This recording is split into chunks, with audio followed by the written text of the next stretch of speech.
নমস্কার শ্রোতা বন্ধুরা, অব্যক্ত অডিও স্টোরিজ থেকে আমি রমাকান্ত আবারও ফিরে এসেছি আরও একটি নতুন গল্প নিয়ে।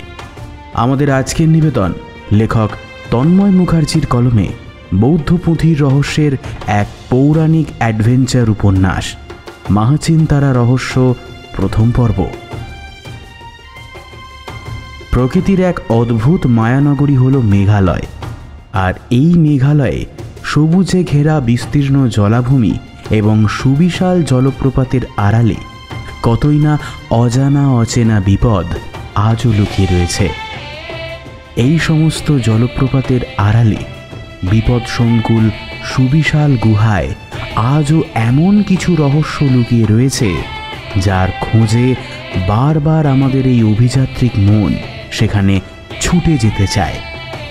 তাই আজকের আমাদের এই বিশেষ নিবেদন শুধুমাত্র সেই সমস্ত অভিযাত্রিক মনকে কেন্দ্র করে। আজকের আমাদের গল্পের নাট্য রূপান্তরে রয়েছেন ডক্টর সৌরভ বাগ। গল্পের সূত্রধার এবং গল্প পাঠে আমি রমাকান্ত। আজকের গল্পের প্রধান চরিত্রে রয়েছি আমি এবং মৈনাক।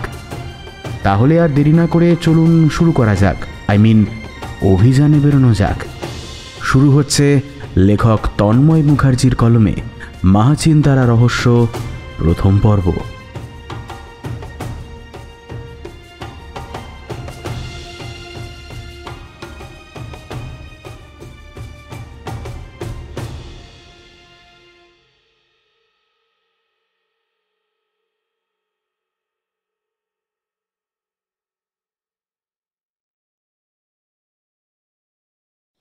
সবেমাত্র মধ্যাহ্নভোজন সেরে এসে নিজের ঘরে আরামকেদারায় বসে একটা মাসিক পত্রিকা নিয়ে সেটাকে উল্টে পাল্টে দেখছিলাম। ইদানিং আমাদের হাতে তেমন কোনো একটা কেস নেই, তাই দিন কত কুড়েমিতেই কেটে যাচ্ছিল। হঠাৎই অমলদা আমার ঘরে এসে ঢুকে বলল, দাদাবাবু, সুদীপ্ত দাদাবাবু এসেছেন, আপনাকে ডাকছেন। পত্রিকাটা বন্ধ করে আমার টেবিলের উপর রেখে বললাম, আচ্ছা, ওকে পাঠিয়ে দে আমার ঘরে। আচ্ছা দাদাবাবু। কথাটা বলে অমলদা চলে গেল। তার খানিকক্ষণ বাদেই সুদীপ্ত আমার দোতলার ঘরে এক প্রকার হন্তদন্ত হয়েই ঢুকে এলো। তারপর আমার সামনে চেয়ারটা টেনে নিয়ে এসে পকেট থেকে একটা সিগারেটের প্যাকেট বের করে আমাকে একটা দিল, আর একটা নিজে নিয়ে দেশলাই জ্বালিয়ে আমার দিকে এগিয়ে দিয়ে বলল, ওদিকে তাজ্জব কাণ্ড ঘটে গেছে একটা, শুনেছিস কি? আমি সিগারেটে দুটো শুকটান দিয়ে ধোঁয়া ছেড়ে বললাম, কেন, আবার কি হলো? তুই তো জানিসই, আমার জ্যাঠামশাই দিনরাত্রি পুরনো সব পুঁথিটুতি ঘাটেন। দেশের নানান জায়গায় ঘুরে ফিরে তিনি সব অ্যান্টিক জিনিসপত্র খুঁজে খুঁজে সংগ্রহ করে আনেন, আর সেই নিয়ে গবেষণাও করেন। পুরনো সব মূর্তি, নানান দেশ বিদেশের মুখোশ, অস্ত্রশস্ত্র দিয়ে নিজের পুরো ঘরটাকেই তো এতদিনে তিনি একটা গোটা কিউরিও সব বানিয়ে ফেলেছেন। ওর কথার মাঝখানে বাধা দিয়ে বললাম, আরে আর নতুন কি, তার জন্য তো আমাদের অনেক কেসই সলভ করতে সুবিধাই হয়েছে। পুরনো দিনের কোনো কিছু সম্পর্কে জানতে হলে তার কাছেই তো সবার প্রথমে আমরা ছুটে যাই, তাই না? আরে তাতে তো আমাদেরই লাভ হয়।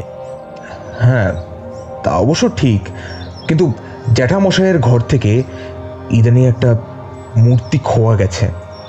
কথাটা শুনেই চমকে উঠলাম। বললাম, হ্যাঁ, সে কি রে? তার বলছি কি, সেটা আবার নাকি মেঘালয়ের গারো পাহাড়ের কোনো এক প্রত্যন্ত গ্রামের পাথর কাটতে গিয়ে সেখানকার কে একজন আদিবাসী উদ্ধার করে ডাউকির বাজারের এক কিউরিও শপে সামান্য কটা টাকায় বিক্রি করে দিয়েছিল। আর জ্যাঠামশাই সেখান থেকেই মূর্তিটাকে 10,000 টাকায় কিনে এনেছিলেন। এই তো বছর 3 আগের কথা। আচ্ছা সুদীপ্ত, মূর্তিটা কিসের বলতো? মানে কোনো দেবদেবীর মূর্তি কি? হ্যাঁ, আরে ওই মূর্তিটা তো তুইও দেখেছিস, এই ইঞ্চি 10 মতো লম্বা, তামা দিয়ে তৈরি, নীলচে রঙের। আরে ভয়ঙ্কর দর্শন, সেই একজোটি দেবীর মূর্তিটা রে। আরে তোর মনে নেই ওই যে সেবার? আরে আরে আরে তোকে আর বলতে হবে না, এবার সব বুঝতে পারছি। ওটা হলো গিয়ে দেবী মাহাচিনতারার মূর্তি। জ্যাঠামশাইয়ের ঘরে ঢুকতেই ওই তো বাঁ দিকের আলমারিটার ভেতরে রাখা থাকতো, তাই না? হ্যাঁ ঠিক ওইটাই। আমার মনে হয় কি জানিস, ওই মূর্তিটা চুরি হয়নি। ওর জ্যাঠামশাই যা একখানা ভুলো মনের মানুষ, তুই আর বলতে, দেখ গিয়ে নিজের বেখেয়ালে মূর্তিটাকে কোথাও হয়তো লুকিয়ে ফেলেছে। আমার কথাটা শেষ না হতেই সুদীপ্ত ওর বুক পকেট থেকে একটা কাগজ আমার দিকে বাড়িয়ে দিয়ে বলল, যদি তাই হয় তাহলে সেই মূর্তিটার জায়গায় এই কাগজটাকে রেখে গেল। এতে কি লেখা আছে একবার পড়ে দেখ, তাহলেই বুঝতে পারবি। কাগজটাকে হাত বাড়িয়ে নিয়ে দেখলাম সেটা একটা চিঠি। সেটাকে পড়তে শুরু করলাম। সাদা কাগজে কালো কালি দিয়ে গোটা গোটা বাংলা হরফে তাতে লেখা আছে একজন ষাটোর্ধ্ব বয়সী লোকের মুখবন্ধনী। মাননীয় শ্রী অমল কৃষ্ণ ভদ্রবাবু, মাকে আপনি অযথা বন্দি করে রেখে ভুল করেছেন। আমি আমার সঙ্গে করে তাকে নিয়ে গেলাম। তাকে তার উপযুক্ত স্থানে ফিরিয়ে দেবার দায়িত্ব আমার উপর পড়েছে। তাই অযথা মূর্তিটাকে হারানোর জন্য দুঃখ করবেন না। ভাববেন যা হয়েছে সবই আপনার মঙ্গলের জন্য হয়েছে। ভালো থাকবেন। ইতি নাগা। চিঠিটা বার কতক পড়ে খানিকটা সময় চিন্তা করে তারপর সুদীপ্তকে বললাম, আচ্ছা, এই নাগা নামের লোকটা কে বলতে পারবি? কে জানে, এমন নামে আমাদের বাড়িতে ইদানিং কালে কেন কোশমিন কালে কেউ এসেছে বলেও তো শুনিনি। তাছাড়া জ্যাঠামশাই তার ঘরে কাউকে ঢুকতে দিতেন না। বেশিরভাগ সময়ই তো তিনি নিজের ঘরেই থাকেন। মাঝে মধ্যে চা আর তার জলখাবার দিতে আমাদের বাড়ির চাকর অনন্ত কাকাই ঢোকেন। বুড়ো মানুষ, আমাদের বাড়িতে গত 30 বছর ধরে উনি কাজ করছেন। খুবই বিশ্বাসী লোক। জ্যাঠামশাইও ওনাকে খুব বিশ্বাস করেন। মাঝে মাঝে তার সঙ্গে গল্প করতেও দেখেছি। তাছাড়া আর তো কেউ। কি করে যে চুরি হলো আর কেই বা চুরি করলো কিছুতেই বুঝে উঠতে পারছি না রে। কি করা যায় বলতো?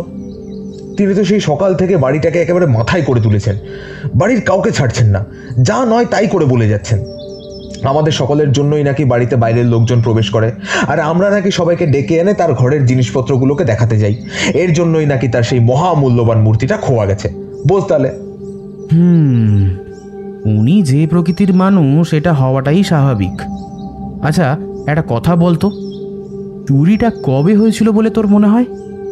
না, কবে হয়েছে সেটা জানি না, তবে 3-4 হলো মাঝরাতের দিকে জ্যাঠামশাইয়ের ঘরে অনেক রাত অবধি আলো জ্বলতে দেখেছি।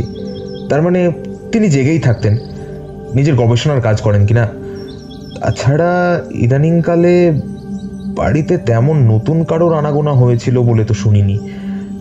আজ সকালে জ্যাঠামশাই ঘুম থেকে উঠে ঘর থেকে বেরিয়ে যেতে গিয়ে নাকি আলমারিটার দিকে নজর যেতেই দেখেন সেটার একটা পাল্লা খোলা। পাল্লাটায় লোহার তালাটা কড়ার সঙ্গে ঝুলে আছে। আমিও ঘরে ঢুকে দেখেছি। সেটা দেখে মনে হলো কেউ তালাটাকে ভেঙে আলমারিটাকে খুলেছিল বোধহয়। অথচ জ্যাঠামশাই তালা ভাঙার শব্দটাও অবধি পেলেন না। এখানেই তো আশ্চর্য লাগছে। দেখ, সে অ্যাসিড ঢেলে দিলেও তালা খোলার কাজ সহজ হয়ে যায়, আর তালা ভাঙার প্রয়োজন পড়ে না। আর কিন্তু তাতে কোনো শব্দও হয় না। ছাড়, ওসব বাদ দে, সেটা আমাদের আসল কথা নয়। কথা হলো গিয়ে চুরির সময়টা কবে আর কখন। আর একটা প্রশ্ন, এই নাগা ভদ্রলোকটাই বা কে? আমাদের কিন্তু এই প্রশ্নটা আগে জানা দরকার। আচ্ছা, জ্যাঠামশাই নিশ্চয়ই এই চিঠিটা পড়ে গেছেন। হ্যাঁ, পড়েছেন মানে? সেটার পড়তে বাকি রেখেছে নাকি? তাই নাগা নামের কাউকে তিনি কি চেনেন? না, এমন উদ্ভট রকমের নাম নাকি তিনি তার বাপের জন্মেও শোনেনি বলছেন। বেশ, আচ্ছা, তোর বাড়িতে এই সপ্তাহখানেকের মধ্যে এমন কারোর আগমন ঘটেছিল যাকে হয়তো কেউ সন্দেহই করবে না? মানে তোর বাড়ির আশেপাশের চেনা পরিচিত কেউ? দাঁড়া, একবার ভালো করে ভেবে নি। আসলে আজ সকাল 7টার পর থেকে বাড়ির ভিতরে যা একটা হুলস্থুল কাণ্ড ঘটে গেছে, তাতে সেসব নিয়ে ভাবার সময়টুকু পাইনি। একটুখানি ভেবে তারপর বলছি। সুদীপ্ত খানিকক্ষণ ভেবে নিয়ে একে একে বলতে থাকে। গত রবিবার থেকে ধরে নিলে বাড়িতে প্রতিদিনের মতো 7 সকালে খবরের কাগজওয়ালা, তারপর সকালে আসে দুধওয়ালা, অনন্ত কাকা 8:30টায় বাজারে যায়, রান্নার মাসি আসে পাক্কা 9টায়, তারপর নতুন কেউ নতুন কেউ সুদীপ্ত চেয়ারে গা এলিয়ে দিয়ে চোখ বুজে মনে মনে চিন্তা করতে থাকে, আর ওর বাঁ হাতটা বুকে ভাঁজ করে তুলে নিয়ে ডান হাতের তর্জনী আঙুল দিয়ে কপালে টোকা দিতে দিতে খানিকক্ষণ বাদেই হঠাৎ করে তড়াং করে লাফিয়ে উঠে বসে বলল, হেই, এক মিনিট মনে পড়ে গেছে। গত শুক্রবার দিন বিকেলের দিকে জ্যাঠামশাইয়ের ঘরে নারায়ণ গাঙ্গুলি নামের তার এক পুরনো বন্ধু দেখা করতে এসেছিলেন। অবশ্য কথাটা ছোটকার মুখে শুনেছিলাম, ভদ্রলোককে চোখেও দেখিনি। সেই সময় অবশ্য আমি বাড়িতে ছিলাম না। নারায়ণ গাঙ্গুলি? তিনি আবার কে? হ্যাঁ, আমি যতদূর শুনলাম তা হলো তিনি নাকি জ্যাঠামশাইয়ের কলেজের এককালের সহপাঠী ছিলেন। অনেকদিন আগেকার পুরনো বন্ধু আর কি, একেবারে তোর আর আমার মতো। তিনি নাকি আবার একজন ডাক্তার। কিসের ডাক্তার সেটা ছোটকা আমায় বলেনি, অবশ্য আমিও সেটা জিজ্ঞেস করিনি। কিন্তু ভাবছি তিনি কি তার প্রিয় বন্ধুর মূল্যবান জিনিসটি চুরি করবেন? আসলে এটা বিশ্বাস করতে পারছি না। তাছাড়া তিনি একজন ডাক্তার মানুষ বলে কথা, এসব প্রাচীন মূর্তি টুর্তি নিয়ে তার কি কাজ বল? তোর জ্যাঠামশাইয়ের মতো ওনারও কিন্তু এই সমস্ত অ্যান্টিক জিনিসপত্র সংগ্রহ করার শখ থাকলেও থাকতে পারে, তাই না? মানে ডাক্তারি করার পাশাপাশি আর কি। অনেকেরই তো এখন এরকম অনেক কিছুই শখ থাকে, তাই আর কি বললাম। আচ্ছা, তুই কি করে শিওর হচ্ছিস যে তিনিই চুরিটা করেছেন? প্রদীপ্ত, একটা জিনিস খেয়াল করেছিস? ভদ্রলোকের নাম আর এই চিঠিতে দেওয়া শেষের নামটা একবার ভালো করে খেয়াল কর, তাহলেই কিন্তু বুঝতে পারবি। ডক্টর গাঙ্গুলির নামের সঙ্গে চিঠির সম্পর্কটা কি সেটাই তো বুঝতে পারছি না। দেখ, ডক্টর নারায়ণ গাঙ্গুলি, ডক্টরটা বাদ দিলে পড়ে থাকে কেবল নারায়ণ গাঙ্গুলি। এবার নামের প্রথম অক্ষর মানে আদ্য অক্ষর আর পদবীর প্রথম অক্ষর মানে আদ্য অক্ষর ধরে নিলে সংক্ষেপে কি দাঁড়ায়? না গা। হ্যাঁ তাই তো, এই ব্যাপারটা তো একদমই খেয়াল করিনি। তাহলে এই চিঠিটা? ইয়েস, এখানে জলের মতো পরিষ্কার যে চিঠিটা উনি লিখেছেন আর তার নামটা সংক্ষেপে লিখে দিয়েছেন। সাথে তিনি যে মূর্তিটা চুরি করেছেন সেটাও কিন্তু চিঠিতে জানিয়ে দিয়ে গেছেন। তাহলে তিনি যে লিখেছেন মূর্তিটাকে তিনি তার উপযুক্ত স্থানে নিয়ে যাবেন, সেটা কোথায়? মানে তোর আন্দাজ কোথায় নিয়ে যেতে পারেন বলে মনে হয়? দেখ, সেটা আমার পক্ষে আন্দাজ করা সত্যিই খুব মুশকিল। তিনি থাকেনি বা কোথায় সেটাই তো জানি না। আর তুইও তো ভদ্রলোকের ঠিকানাটা জানিস না, সেটা তো তোর হাবভাব দেখেই বুঝতে পারছি। হ্যাঁ, লোকটাকে দেখলামই না, তার আবার ঠিকানা। তাহলে আগে একটা কাজ কর, তোর বাড়িতে গিয়ে জ্যাঠামশাইয়ের সঙ্গে একবার কথা বলা যাক, বুঝলি? তার কাছ থেকে আমাকে এখন অনেক কিছু জানতে হবে, না হলে কিন্তু চলবে না। আচ্ছা, তুই এরকম বোকা কেন বলতো? আমাকে একবার টেলিফোন করে এই ঘটনাটার কথাটা আগে জানাতে পারিসনি? তাহলে তো আমি অনেক আগে থেকেই প্ল্যান করতাম। আর ফোন, সেটার কথা আর বলিস না। বাড়ির টেলিফোনটা গতকাল সকাল থেকে প্রায় ডেড হয়ে পড়ে আছে। টেলিফোন এক্সচেঞ্জে ব্যাপারটা জানিয়েছি, ওনারা এসেছিলেন। বললেন বাড়ির সামনের পোল থেকে নাকি টেলিফোনের কানেকশন ছিঁড়ে গেছে। গাছের একটা শুকনো মোটা ডাল টেলিফোনের তারের উপর পড়েই বিপত্তিটা ঘটেছে। এখন তোর বাড়িতে আসার পথে দেখে এলাম লাইন ঠিক করছেন বাবুরা। কি, গাছের ডাল পড়ে তারটা ছিঁড়েছে? অদ্ভুত ব্যাপার তো। কিন্তু তোর বাড়ির সামনে তো এমন কোনো বড় গাছ নেই, আবার তার আবার মোটা ডাল আসবে কোত্থেকে? দেখ ভাই সুদীপ্ত, আমার কিন্তু অন্য কিছু মনে হচ্ছে এক্ষেত্রে। কি কি মনে হচ্ছে? আমার মনে হচ্ছে চুরিটা করতেই এই ব্যাপারটা ঘটানো হয়েছে। হতে পারে গাছের ডালটা টেলিফোনের তারে ফেলে তারটাকে ছিঁড়ে দিয়ে ডিসকানেক্ট করা হয়েছে, আর নয়তো এটাও হতে পারে যে আগে টেলিফোনের তারটাকে কেউ ছিঁড়ে দিয়েছে, তারপর গাছের একটা মোটা ডাল এনে সেটার ওপর ফেলে দিয়েছে। এটাই দেখানো হয়েছে যে ডালটা পড়েই তোদের বাড়ির টেলিফোনের তারটা ছিঁড়ে গেছে, কারণ চুরির খবরটা তোরা লোকাল থানায় জানানোর আগেই চোর তার কাজ সেরে ফেলে এই শহর ছেড়ে অন্য কোথাও পালিয়ে যাওয়ার মতলব এঁটেছে। তাহলে এখন কি করব? এই, তোরা থানায় খবর দিয়েছিস? না, তোকে নিয়ে সেখানে যাব ভাবছিলাম। এরই মধ্যে আমার বেডরুমের ভেতরে টেলিফোনটা বেজে উঠল। আমি আসছি, তুই বস। কথাটা বলে নিয়েই চেয়ার ছেড়ে উঠে পড়লাম। তারপর ঘরে ঢুকে টেলিফোনটা বার চারেক রিং হওয়ার পর রিসিভারটা কানে লাগিয়ে বললাম, হ্যালো, কে বলছেন? ওপাশ থেকে একটা চেনা গলা শুনতে পেলাম। হ্যালো বরুণ, আমি ছোটকা বলছি। সুদীপ্তর কাকা। হ্যাঁ, সুদীপ্তর কাকাকে আমি ছোটকা বলেই ডাকি। প্রত্যুত্তরে বললাম, ও হ্যাঁ বলো ছোটকা, কি ব্যাপার? সুদীপ তো তোর এখানে আছে নাকি? হ্যাঁ, এইমাত্রই এলো। ফোন দেবো ওকে? না থাক, ওকে আর দিতে হবে না, তোকেই কথাগুলো বলছি। তুই বোধহয় এতক্ষণে আমাদের বাড়ির চুরি ঘটনাটা সম্পর্কে সুদীপ্তর মুখে সমস্তটাই শুনে ফেলেছিস। হ্যাঁ, সে তো শুনলাম। সুদীপ তো সবই বলেছে। সত্যি ছোটকা, শুনে খুব খারাপ লাগছে। যাক, তোকে জানিয়ে ভালো করেছে। এদিকে আর একটা ঘটনা ঘটে গেছে। সে কি? আবার কি ঘটেছে? বরদা তো নিজের তল্পি তল্পা গুটিয়ে আবারও বাড়ি থেকে বেরিয়ে পড়েছেন। সে কি? আগে হ্যাঁ, তাকে কোথায় যাচ্ছ জিজ্ঞেস করেছিলাম, প্রচন্ড রেগে গিয়ে বলল, মূর্তিটাকে খুঁজে নিয়ে আসতে যাচ্ছি, তোরা সব বাড়িতে ঘ্যাট হয়ে বসে থাক। তোদের দ্বারা যে কিচ্ছু হবে না সেটা বুঝেই গেছি। তোদের বলাটাই আমার কাল হয়েছে। এই ধরনের সব কথা তুই তো জানিস তিনি কেমন চেদিল। একবার যেটা বলে ফেলে সেটা করেই ছাড়েন। তা কোথায় যাচ্ছেন সেটা বলেননি? হ্যাঁ বললো। চললাম মেঘের বাড়ি। কথাটার মানে কিছু বুঝতে পারলাম না রে। ও, আমি বুঝতে পেরেছি। বুঝতে পেরেছিস তাহলে? আমি জানতাম তুই একমাত্র বুঝতে পারবি। মাঝে মধ্যে এরকম হিয়ালি করে কথা বললে কে বুঝতে পারবে বল দেখি। দেখ, ব্যাপারটা আমার মোটো ভালো ঠেকছে না রে। বর্দার কিছু একটা হয়ে গেলে বুঝতেই পারছিস, বিয়ে থা করেননি, একলা মানুষ, হুটহাট বাড়ি ছেড়ে বেরিয়ে যায়। বছর ভর বাইরে বাইরে থাকে, আবার মন চাইলে ফিরে আসে। এবার কবে ফিরবে কে জানে।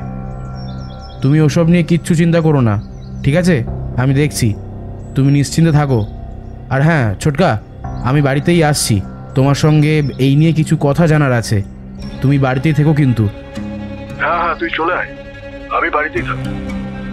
তুই এখন ভরসা। তুই চটপট তাড়াতাড়ি আয় দেখি, তারপর বাকি কথা হবে। রাখছি তাহলে। হ্যাঁ রাখো। ফোনটা কেটে গেল। ভাবছি এখন কি করা যায়। জ্যাঠামশাইয়ের কাছ থেকে ভেবেছিলাম ওই ডাক্তারের সম্পর্কে কিছু জানতে পারবো, কিন্তু এখন তো সে রাস্তাটাও বন্ধ। কি করা যায় বলুন তো? ছোটকা তো লোকটাকে দেখেছে বলে মনে হচ্ছে। ছোটকার কাছ থেকে আশা করি লোকটা সম্পর্কে কিছু কথা জানতে পারলেও ভালো হবে।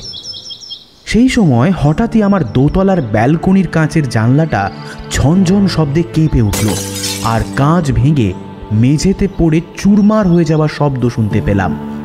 ঘরে ঢুকতেই দেখলাম সুদীপ তো ব্যালকনির দিকে ইতিমধ্যেই ছুটে গেছে। আমিও সেই দিকেই খুবই দ্রুত এগিয়ে যেতেই দেখলাম সুদীপ তো ওর বাঁ হাতে একটা কাগজের টুকরো নিয়ে ঘরে ঢুকে এলো। ওর ডান হাতে একখণ্ড ছোট পাথরের টুকরো। আমার দিকে সেই কাগজটাকে বাড়িয়ে দিয়ে চেয়ারে বসে পড়ে বলল, বোধহয় আরেকটা চিঠি। পড়ে দেখা এবার কি লিখেছে। তোর ব্যালকনিতে এইমাত্র কেউ পাথরটার সাথে এটাকে মুড়িয়ে রাস্তা থেকে ছুড়ে দিয়ে গেল। সুদীপ্তকে বেশ চিন্তিতই লাগছে। এরই মধ্যে অমলদা একতলা থেকে ছুটে এসে বলল, কি হয়েছে দাদাবাবু? কাঁচ ভাঙার বেশ জোরে শব্দ পেলাম যে। কিছু না, বারান্দার জানলার কাঁচ ভেঙে পড়েছে, একটু গিয়ে পরিষ্কার করে দে তো। আচ্ছা দাদাবাবু। কথাটা বলেই সে চলে গেল। আমিও সুদীপ্তর কাছ থেকে সেই কাগজটাকে হাতে নিয়ে বললাম, বলছি কাউকে দেখতে পেলি? না, আমি পৌঁছানোর আগেই লোকটা সাত তাড়াতাড়ি কেটে পড়েছে। আমি কাগজটাকে খুলে দেখলাম এবারের হাতের লেখাটা একটুখানি অন্যরকম। চিঠিটায় গোটা গোটা বাংলা অক্ষরে লেখা আছে, পাহাড়ে চড়তে যাওয়ার কথা মাথাতেও এনো না। সেখান থেকে কেউ ধাক্কা দিয়ে ফেলে দিলে কিন্তু শরীরের একটা হাড়ও আস্ত থাকবে না, তাই খুব সাবধান। ইতি নাগা। এসব কি হচ্ছে বলতো? তোর বাড়িতে এই চিঠিটা কেন এলো? বেশ উত্তেজিত হয়েই কথাগুলো বলল সুদীপ্ত। সেই চিঠিটাকে ভাঁজ করে হাতের মুঠোয় চেপে ধরে বললাম, আমাদের পেছনে কিন্তু ইতিমধ্যেই কেউ লেগে গেছে, বুঝলি? তার মানে চোরটা কিন্তু বেশ আটঘাট বেঁধেই চুরিটা করতে নেমেছে। এখন বেশ বুঝতে পারছি লোকটা আমাদেরকেও তার নজরের মধ্যেই রেখেছে। যেহেতু চুরিটা তোর বাড়িতে ঘটেছে, তাই লোকটা তোর আর আমার সম্পর্ক সম্বন্ধে আগে থেকেই কিন্তু সবটা জানে, আর এটাও জানে যে চুরিটার তদন্ত করতে আমরা এই কাজে নামতে চলেছি। আর সেটা বুঝতে পেরেই আগে ভাগেই কিন্তু আমাদেরকে সাবধান করে দিয়ে গেল। তাহলে এখন কি করবি ভাবছিস? ভাবছি চোরটাকে একটুখানি ঘোল খাওয়াবো কিনা। তুই তো ভালো করেই জানিস আমার পেছনে লাগতে এলে আমি তার জন্য কত দূর যেতে পারি। না না, আগেই ওর সব করতে যাস না, খবরদার। তেমন হলে তখন দেখা যাবে।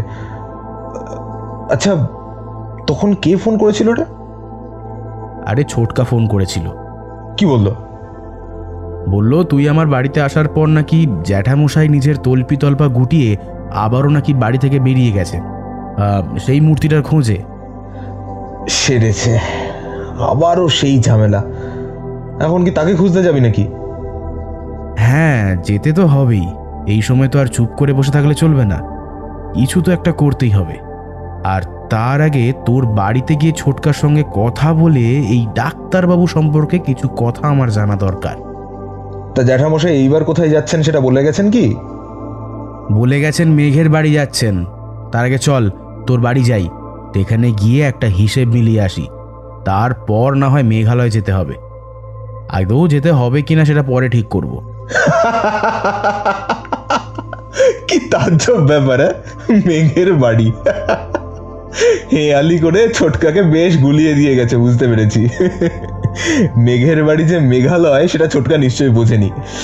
তা আমার বাড়িতে আবার কি হিসেব মেলাতে যাবি? এই তুই তখন বললি না যে গত শুক্রবার ডাক্তার নারায়ণ সান্যাল জ্যাঠামশাইয়ের সঙ্গে দেখা করতে এসেছিলেন, তাই তো? হ্যাঁ, কিন্তু কেন? আর আমার সন্দেহ হচ্ছে চুরিটা তিনিই করেছেন। হ্যাঁ, সে তো এখন পরিষ্কার বোঝাই যাচ্ছে। তাহলে আজ সকালেই জ্যাঠামশাই সেটা টের পেয়েছেন, তাও আবার আলমারির একটা পাল্লা খোলা আর তালাটা কড়ার সঙ্গে ভেঙে ঝুলছে দেখে। কিন্তু আমি ভাবছি অন্য কথা। যদি পরশুদিন চুরিটা হয়ে থাকে তাহলে গতকাল জিনিসটা তার একবারও চোখে পড়েনি। এটা হতে পারে? তিনি তো সারাদিনই ঘরে থাকেন। আমার মনে হয় নিজের গবেষণার কাজে তিনি এতটাই ব্যস্ত ছিলেন যে হয়তো গতকাল সেটা টের পাননি। আর তাছাড়া আলমারিটার চারদিকে এত সব জিনিসপত্র রাখা আছে যে চট করে ওটা নজরে আসে না। আর আজ হয়তো সেটা চোখে পড়েছে। সেটা তুই আমার বাড়িতে গেলেই দেখতে পাবি। বেশ, তাহলে তোর কথাটাই না হয় মেনে নিলাম, কিন্তু কেন জানি না আমার মন বলছে অন্য কথা। চুরিটা আজ ভোরে হয়েছে বা গতকাল গভীর রাতে, বুঝলি? কিভাবে বুঝলি? এটা অবশ্য আমার আপাতত আন্দাজ বলতে পারিস, তবে আমার কিন্তু এই চিঠি দুটোকে নিয়ে আরও খটকা লাগছে। কেন খটকা লাগার এমন কি আছে বুঝলাম না। দেখ, যদি নাগা নামের লোকটা, মানে ডাক্তার ভদ্রলোক, এই চিঠি দুটো লিখেই থাকেন, তাহলে হাতের লেখায় এতটা পার্থক্য হবে? লক্ষ্য করে দেখ, দুটো চিঠিতে কিন্তু দুই রকম হ্যান্ড রাইটিং আছে। আমার কিন্তু ওটা নিয়েও বেশ চিন্তা হচ্ছে। হ্যাঁ, তাই তো দেখছি। আচ্ছা, অন্য কারোর হাত দিয়েও তো এই পরের চিঠিটা লেখাতে পারে, তাই না? অন্য লোক? কি জানি, হতেও পারে। চল আগে চট করে তোর বাড়ি থেকে ঘুরে আসি, না হলে কিচ্ছু বুঝতে পারবো না। ঘরে বসে সব যেন ধাঁধা লেগে যাচ্ছে। তারপর আবার মেঘালয় যাওয়ার ব্যবস্থা করতে হবে তো, নাকি? হাতে আমাদের কিন্তু সময় খুবই কম। সে আমার বাড়িতে যেতে চাইছিস চল, কিন্তু আজকেই মেঘালয় যাবি? সেটা কি মুখের কথা? সে কি আর আমাদের মুর্শিদাবাদ নাকি যে ট্রেন ধরলাম আর 4-5 ঘন্টায় পৌঁছে গেলাম? জায়গাটা মেঘালয়, বুঝতে পারলি? কতটা পথ বলতো? তার জন্য 1-2 দিন আগে থেকে আমাদের দুইজনকে একটা প্রস্তুতি তো নিতে হতো, নাকি? শোন, আমরা তো আর সেখানে বেড়াতে যাচ্ছি না, যাচ্ছি তোর জ্যাঠামশাইকে বাঁচাতে। বাঁচাতে মানে? আরে মানেটা তো পরিষ্কার, জ্যাঠামশাইয়ের প্রাণের ভয় আছে, এখন বেশ বুঝতে পারছি। আয় আর দেরি না করে সন্ধ্যের আগেই বেরিয়ে যাওয়া ভালো হবে। চল, তবে পথে চলতে চলতে একটুখানি এদিক ওদিক নজর রাখিস, কে জানে, বলা তো যায় না। সে আর বলে দিতে হবে না, চল চল চল চল। আমার বাড়ি থেকে সুদীপ্তর বাড়ি হেঁটে ওই 15 মিনিটের মতো। সুদীপ্তর বাড়িতে পৌঁছতেই দেখি ছোটকা বাড়ির বারান্দায় বসে পরন্ত বিকেলের রোদ পোহাচ্ছে। পথে সন্দেহ করার মতো তেমন কাউকে চোখে পড়ল না। রাস্তাঘাট প্রায় ফাঁকা বললেই চলে। সুদীপ্তর বাড়ির ভেতরে ছোটকা ছাড়া বাকি সদস্যরা সকলেই প্রায় সেই সময় দুপুরের ভাত ঘুম দিতে ব্যস্ত।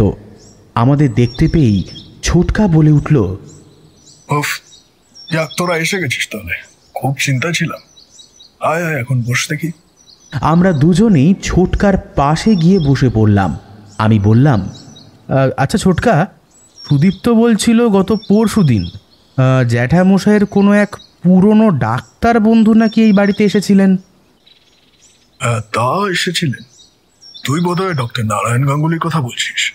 হ্যাঁ, ওনার কথাই বলছি। ভদ্রলোক বহু বছর বাদে হঠাৎ করেই বর্দার খোঁজ করতে এসেছিলেন।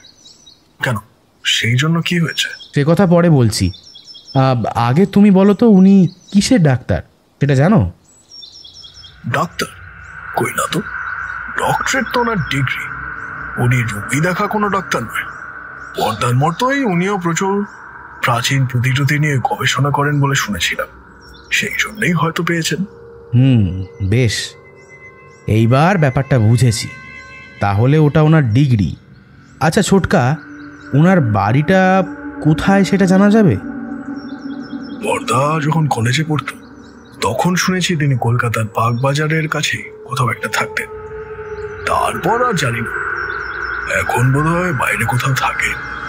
মানে আন্দাজে যা বুঝেছি জায়গাটা আসাম বোধহয়, কারণ ওনার কথা বলার ধরনে মাঝে মধ্যে অসমীয়া ভাষার সামান্য টান ছিল। তবে পুরো দোস্ত তিনি একজন বাঙালি। কিন্তু এটা হতেই পারে, কারণ অনেক বছর ধরে বাংলার বাইরে থাকলে ওটা হওয়াটা অস্বাভাবিক কিছুই নয় ছোটকা। আচ্ছা এবার বলো দেখি তো, লোকটাকে দেখতে কেমন? মানে ভদ্রলোকের বয়স, চেহারা, এইসব আর কি। কেমন আর হবে, বর্দারই সমবয়সী হবে। প্রায় 60-এর ঊর্ধ্বে, 5.5 ফুটের মতো লম্বা, বেশ ভালোই চেহারা, গায়ের রং উজ্জ্বল, দিগলো নাক, গলার স্বর বেশ ভারী গুছে। তবে তার এক মাথা চুল আর এক মুখ লম্বা দাড়ির জন্য লোকটাকে কেমন যেন সাধু সন্ন্যাসীদের মতো দেখতে লাগছিল। লাল কৌপেন আর রুদ্রাক্ষের কয়েকটা মালা পরিয়ে দিলেই লোকটাকে ঠিক এইরকমই বলে মনে হবে।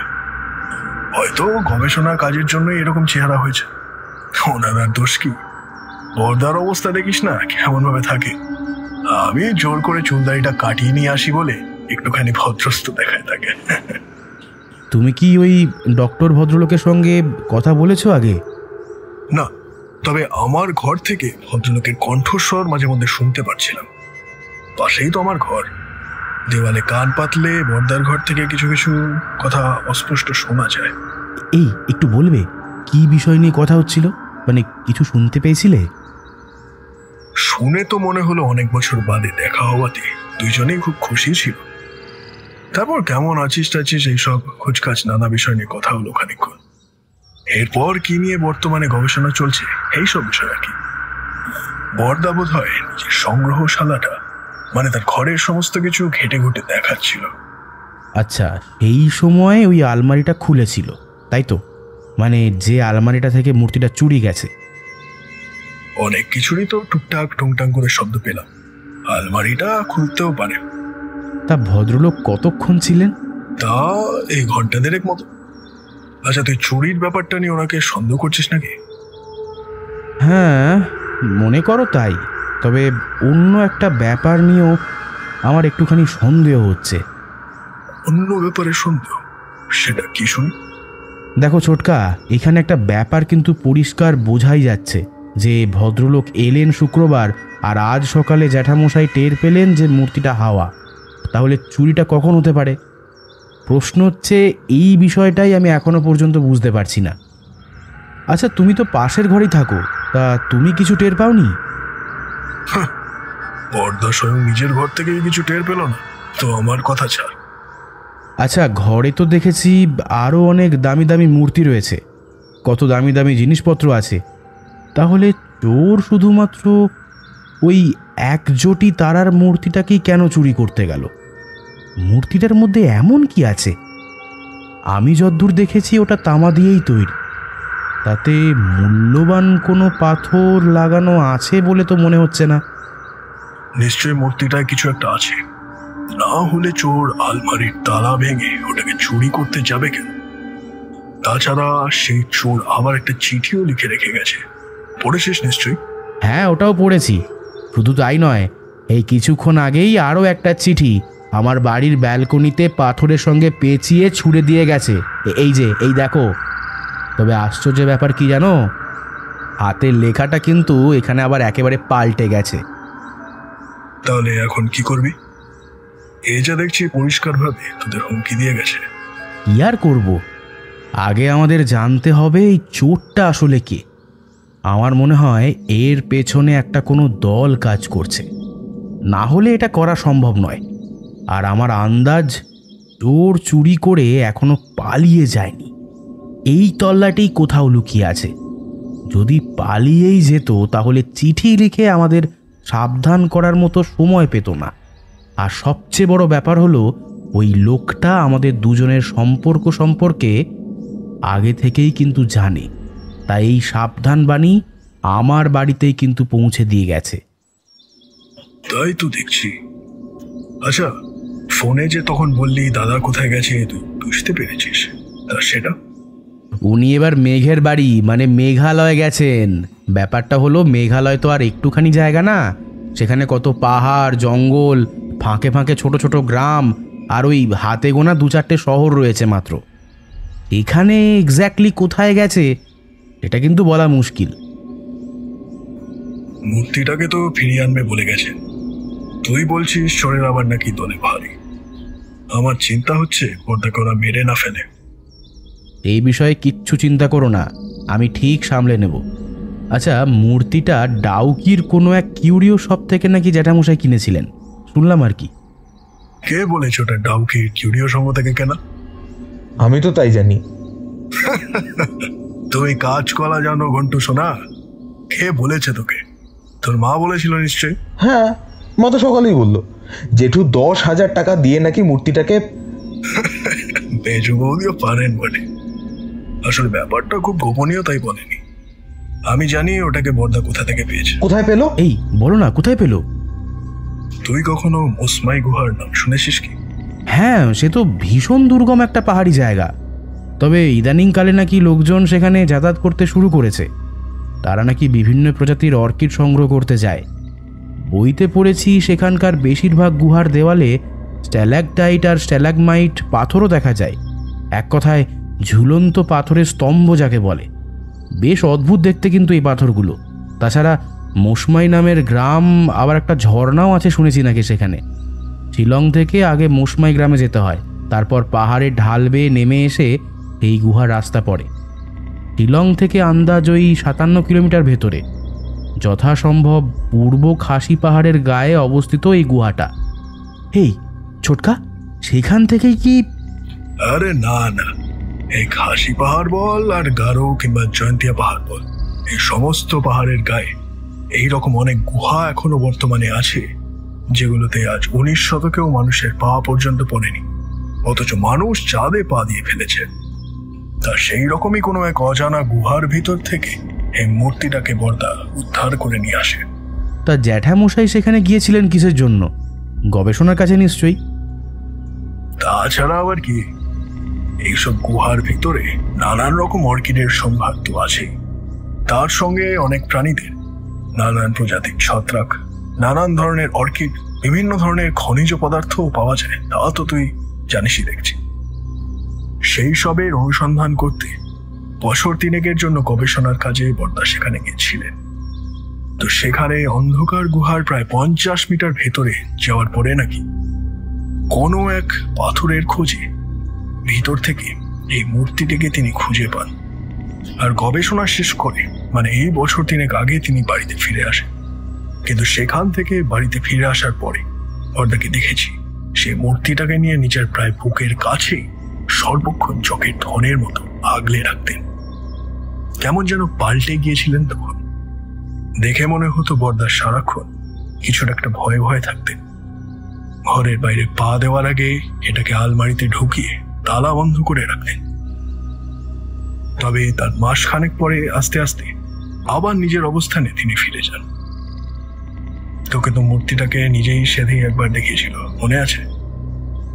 হ্যাঁ, সে আমার মনে আছে, কিন্তু তখন জ্যাঠামশাইয়ের 8-10টা সংগ্রহ করা জিনিসের মতোই দেখেছি। তখন তো আর বুঝিনি যে এর জন্য এত সব ঘটনা ঘটে যাবে। সেটাই তো কথা। আচ্ছা, জ্যাঠামশাইয়ের ঘরটা একবার দেখা যাবে কি? তোর সেই আশাতেও ছাই। তিনি সে ঘরের দরজাটা 4-4টে তালা লাগিয়ে দিয়ে গেছেন। যা, তাহলে এখন কি করা যায় ছোটকা? আমি আছি যখন, তখন তোর চিন্তা কিসের? চল, সে দেখার জন্য একটা ব্যবস্থা করে দিচ্ছি। ছোটকা যখন এখানে তখন no fear boy, come on. তবে হ্যাঁ, এটা কিন্তু খুব সিক্রেট একটা ব্যাপার, কেউ যেন জানতে না পারে। ঠিক আছে, তাহলে চলে আমার পিছন পিছন। ঘন্টু, তুই এখানেই বসে পাহারা দে। কেউ এলে মুখে শীষ দিয়ে গান গাইবি, ঠিক আছে? ঠিক আছে ছোটকা, কিন্তু ছোটকা কি গান গাইবো? গাধা কোথাকারে, এটাও আমাকে বলে দিতে হবে? তোর যা মন চায় গাইবি, আদা নাম একটা। তাড়াতাড়ি আয় বলুন। ছোটকার কথাটা শুনেই সুদীপ্ত মুখটাকে কেমন যেন কাঁচুমাচু করে বসে রইল। আমি ছোটকার পিছু নিয়ে তার ঘরে এসে ঢুকলাম। ছোটকার ঘরে এর আগেও আমি 2-3 বার এসেছি, কিন্তু তার ঘরে যে এমন একটা গোপন দরজা রয়েছে সেটা আজই জানতে পারলাম। ছোটকা তার নিজের জামা কাপড় রাখার দেওয়াল আলমারিটার পাল্লা দুটোকে হাট করে খুলে দিল। তারপর তার ভেতর থেকে নিজের ভাঁজ করা জামা কাপড় 2 হাতে পাঁজা করে খাটের উপর একটা একটা করে রাখতে লাগলো। আমি কেবল দাঁড়িয়ে দাঁড়িয়ে দেখছি। এরপর ছোটকার মুখ থেকে একটা শব্দ কানে ভেসে এলো। তারপর খুটখাট শব্দ করে আলমারির ভেতর থেকে গোটা 3 কাঠের তক্তা একটা একটা করে খুলে নিয়ে এসে দেওয়ালের পাশে হেলান দিয়ে রাখলো। এরপর আবারও একটা ক্যাচ করে শব্দ হলো। শুনে মনে হলো কোনো দরজা গোছের কিছু একটা খুলে গেল বোধহয়।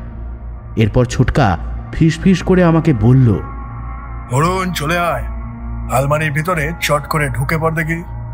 আমিও 2 পা ফেলে আলমারির ভেতরে ঢুকতেই বেশ খানিকটা চমকে গেলাম। দেখলাম ওপাশেই জ্যাঠামশাইয়ের ঘর। ছোটকা বলল, 1 মিনিট দাঁড়া, আমার টর্চটা নিয়ে আসি, তোর সব কিছু দেখতে সুবিধা হবে। কথাটা বলেই সে নিজের বিছানার পাশে চলে গেল। তারপর টর্চ হাতে ফিরে এলো আবার। আমি টর্চটাকে হাতে নিয়ে আলো ফেলে ঘরের ভেতর এগিয়ে গেলাম।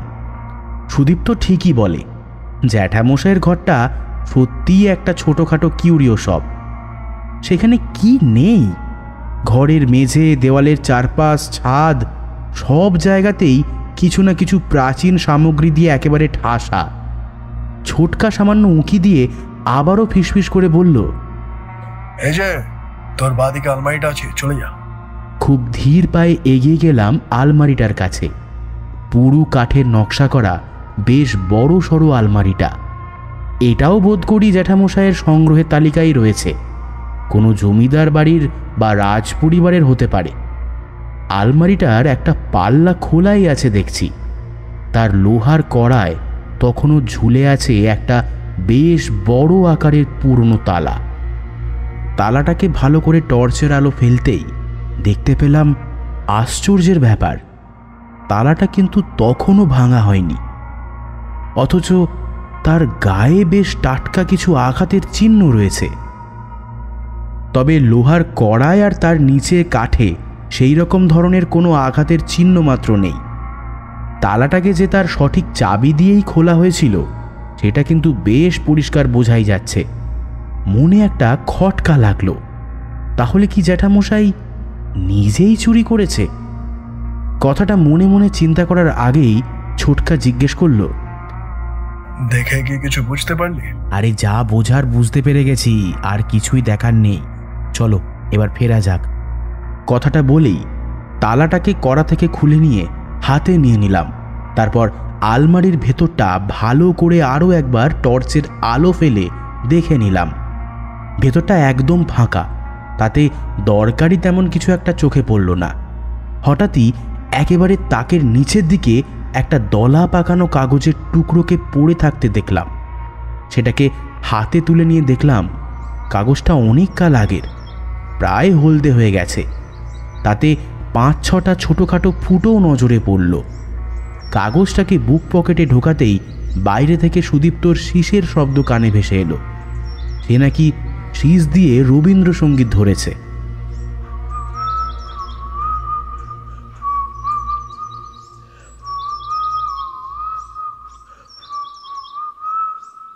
ছোটকার ঘরে ফিরে এলাম।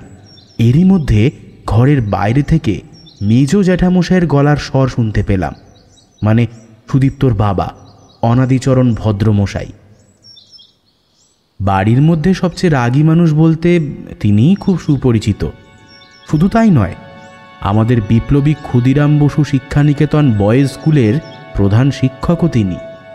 ছাত্ররা ওনার ভয়ে সর্বক্ষণ তটস্থই থাকে। ওনার গলার স্বরে একটা ধমকই কিন্তু ছাত্রদের পিলে চমকে দেওয়ার জন্য যথেষ্ট। 25 বছর বয়স হয়ে গেছে ঠিকই, কিন্তু এখনও তাকে দেখলে আমার কিন্তু ভীষণই ভয় করে। জানি না কেন, আমি অবশ্য একসময় তার ছাত্রই ছিলাম, তবে তার চোখে আমি বরাবরই ভালো ছাত্র। এখনও প্রাক্তন ছাত্র হিসেবে আমাকে খুবই ভালোবাসেন, স্নেহও করেন। তাছাড়া তার ছেলের আমিই একমাত্র বন্ধু। সুদীপ্তর শীষ দেওয়াটা হঠাৎই বন্ধ হয়ে গেল শুনে কিন্তু বেশ ভয় হলো। শুনতে পেলাম মেজ জ্যাঠামশাই সুদীপ্তকে উদ্দেশ্য করে ভারী গলায় শাসাচ্ছেন। বাহ বাহ, কি চমৎকার! তা দুপুরে আতপেটা খেয়ে কোকিলের কণ্ঠে খুব গান গেয়ে বেড়াচ্ছ দেখছি। কি ব্যাপারটা কি? তাও আবার রবীন্দ্রসঙ্গীতের এত বড় অপমান! হতচ্ছাড়া! ভর দুপুরে খেতে বসে আচমকাই ভাতের থালা পেরে কোথায় টোটো করে ঘুরে এলি শুনি? তোর মা তো কিছুই বলল না? আগে পরুণদের বাড়ি গিয়েছিলাম। ও, তাই এত তাড়াহুড়ো। তা চুরির খবরটা তাকে না জানাতে পারলে বুঝি তোর ভাত হজম হতো না, তাই না? তা বেশ, তিনি নিশ্চয়ই ইতিমধ্যে গোয়েন্দাগিরি করতে চলে এসেছেন। হ্যাঁ, কোথায় তিনি? আমি আবার কি করি, পড়ি কি মরি করে ছোটকার ঘর থেকে বেরোতেই দেখি আমার সামনেই পেছন ফিরে দাঁড়িয়ে আছেন তিনি। আমার পায়ের শব্দটা বোধ করি আগে থেকেই পেয়েছেন, তাই ঘুরে আমার দিকে চেয়ে বললেন, এই যে এসে গেছেন বাবা বরুণ চন্দর। তা কি খবর? তদন্ত কদ্দূর? তোমার বন্ধুত্ব আর তর সইল না, একেবারে গাঁট ছড়া বেঁধে সঙ্গে করে নিয়ে এসেছে দেখছি। তা কোথাও কিছু জানতে পারলে কি? চুরিটা কে করেছে? আর তোমাদের জ্যাঠামশাই বা এবার কোথায় উধাও হলেন? আমি মাথা নিচু করে ধীরে ধীরে বললাম, আগে চেষ্টা চালাচ্ছি কাকু। ও, তা বেশ, তাহলে আর কি, যাও চেষ্টা চালাও। বুড়ো বয়স হয়েছে ঠিকই, কিন্তু তার জেদটা দেখছি ছোট বাচ্চাদের মতনই থেকে গেছে। সেটা তুমি নিশ্চয়ই ভালো করে বুঝতে পেরেছো। দুবার হার্ট অ্যাটাক হয়ে গেছে, তাও নিজেকে পাল্টাতে পারছে না। কতবার বলেছি বর্দা বাড়িতেই থাকো, টাকা পয়সা কি আমাদের কম পড়েছে নাকি যে দুবেলা তোমার এই বাড়িতে খাওয়া জুটবে না? এই সব আজগুবি জিনিসপত্র সংগ্রহ আর গবেষণা করে কি হবে কে জানে। কে শোনে কার কথা? এই সব কথা বলতে গেলে কিনা তুই নিজের চরকায় তেল দিকে যা। আমার কোনো কথাতেই তো উনি পাত্তা দেন না। ছোটবেলা থেকে এক রকম রয়ে গেল। ব্যাস, জেদ চাপলো কি বাড়ি থেকে তল্পি তল্পা গুটিয়ে চলে গেল। এবার আবার দেখো কোন মুলুকে গিয়ে উঠেছে। যাও আর কি, যাও এবার ধরে বেঁধে তাকে নিয়ে এসো, যাও। যত সব ঝামেলা আমার ঘাড়েই জুটেছে। একটা ছুটির দিন যে বাড়িতে একটুখানি শান্তিতে থাকবো তার আর জো নেই। সকাল সকাল কি কাণ্ডটাই না ঘটালো, যত সব। এক নাগারে কথাগুলো বলে একটুখানি থামলেন তিনি।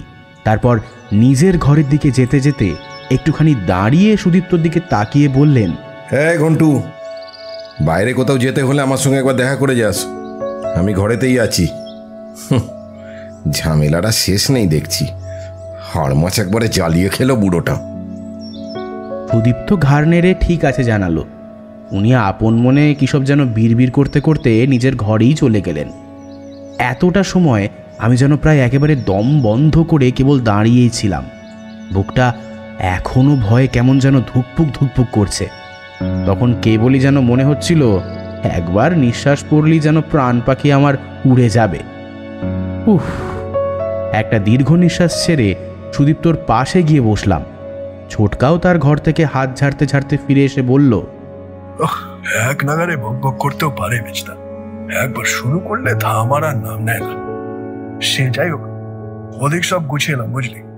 তারপর এখন বল, দেখে তো এলি, তা কি বুঝলি? দেখে যা বুঝতে পারছি তাতে তো আমার মাথাটা একেবারে ঘেঁটে গেছে গো ছোটকা। ঘেটে গেছে মানে কি হয়েছে? ছোটকা, আমার কি মনে হচ্ছে জানো, জ্যাঠামশাই এবার না একেবারে নাটক করেই বাড়ি থেকে বেরিয়ে গেছে। কি বলছিস? কি নাটক মানে? আরে মানেটা এখানে একেবারেই পরিষ্কার। নিজেই আলমারিটা চাবি দিয়ে তালা খুলে মূর্তিটাকে নিয়ে গেছে এবার, বুঝলে? কি যা তা বলছিস? কি নিজের জিনিস নিজেই চুরি করতে যাবে কেন? বিশ্বাস করো ছোটকা, আমি ঠিকই বলছি। আমার আন্দাজ মূর্তিটার সঙ্গে সেই গুহার ভেতর আরও এমন কিছু তিনি দেখেছিলেন বা হয়তো এখন জানতে পেরেছেন, যার খোঁজে তিনি পুনরায় সেখানে গেছেন। আর আলমারির তলাটা নিজেই কয়েকবার হাতুড়ি দিয়ে আঘাতের দাগ রেখেছেন। তোমাদের বোঝাতে চেয়েছেন যে মূর্তিটা আলমারির তালা ভেঙে কেউ চুরি করেছে। এই যে তালাটা সঙ্গে করেই নিয়ে এসেছি, ভালো করে দেখো, তাহলেই বুঝতে পারবে। তালাটা হাতে দিতেই ছোটকা বলল, আমার তো বিশ্বাসই হচ্ছে না রে। হ্যাঁ, এটা তো দেখছি ভালোই আছে, শুধু এই কয়েক জায়গায় ট্যাপ পড়ে গেছে। মানে হাতুড়ি দিয়ে পিটিয়েছে বলছিস? হ্যাঁ, আর কি। তবে তালাটাকে বাড়ির বাইরে থেকে কোনো এক সময় পিটিয়ে নিয়ে আসা হয়েছিল। তাহলে ঘরের ভেতর থেকে তালা পেটানোর শব্দটা তুমি নিশ্চয়ই যে কোনো সময় শুনতে পেতে, বা বাড়ির অন্য কেউ শুনতে পেত। আর সেই কারণেই বাইরে থেকে পিটিয়ে এনে এটাকে কেবল আলমারির পাল্লার কড়ার সঙ্গে ঝুলিয়ে দেওয়া হয়েছিল। বাপরে, কি কাণ্ড! আমি তো ভাবতেই পারছি না শেষে কিনা বর্দা এটা করবে। কিন্তু তিনি তো ঘরেই ছিলেন, বাড়ির বাইরে গত 3 দিনে পা দিয়েছে বলে তো দেখিনি। তাহলে এই কাজটা সে করলো কখন? তিনি ঘরের বাইরে না গেলেও এই কাজটা হয়তো তিনি অন্য কাউকে দিয়ে করিয়ে নিতে পারেন, তাই তো? ঠিক। কে করতে পারে? আচ্ছা ছোটকা, আমার সন্দেহটা কিন্তু একজনের ওপর। তার ঘরে যিনি সবচেয়ে বেশি যাতায়াত করেন তিনি। এছাড়া আবার কেই বা হবে বলতো? মানে অনন্ত কাকা? তাছাড়া আর কেই বা হতে পারে বলো? কেই বা এই বাড়িতে রয়েছে যে ওই ঘরে এতবার বেশি যাতায়াত করে? হতে পারে তাকে দিয়েই জ্যাঠামশাই করিয়েছেন, তাও খুব গোপনে। কথাটা একেবারে ভাবতেই পারছি না রে। আর আমার মনে হয় কি জানো, মূর্তিটার সঙ্গে এমন একটা কিছু পেয়েছিলেন যেটার জন্য আবারও তিনি সেখানে খুঁজতে গেছেন। হয়তো সেটা আলমারির ভেতরেই ছিল, আমরা এতদিন কেউ কিচ্ছুটি জানিনি, বা আমাদের তিনি হয়তো কখনো দেখানোনি বা জানতেও দেননি। মানে মূর্তির সঙ্গে এমন কি থাকতে পারে বলে তোর মনে হয়?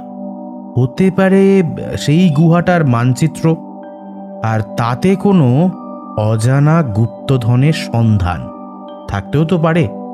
তাই কোথায় আছে সেটা জানার জন্য নিজেই এঁকে রেখেছিলেন, যাতে পরে নিজের চেনার সুবিধা হবে বলে।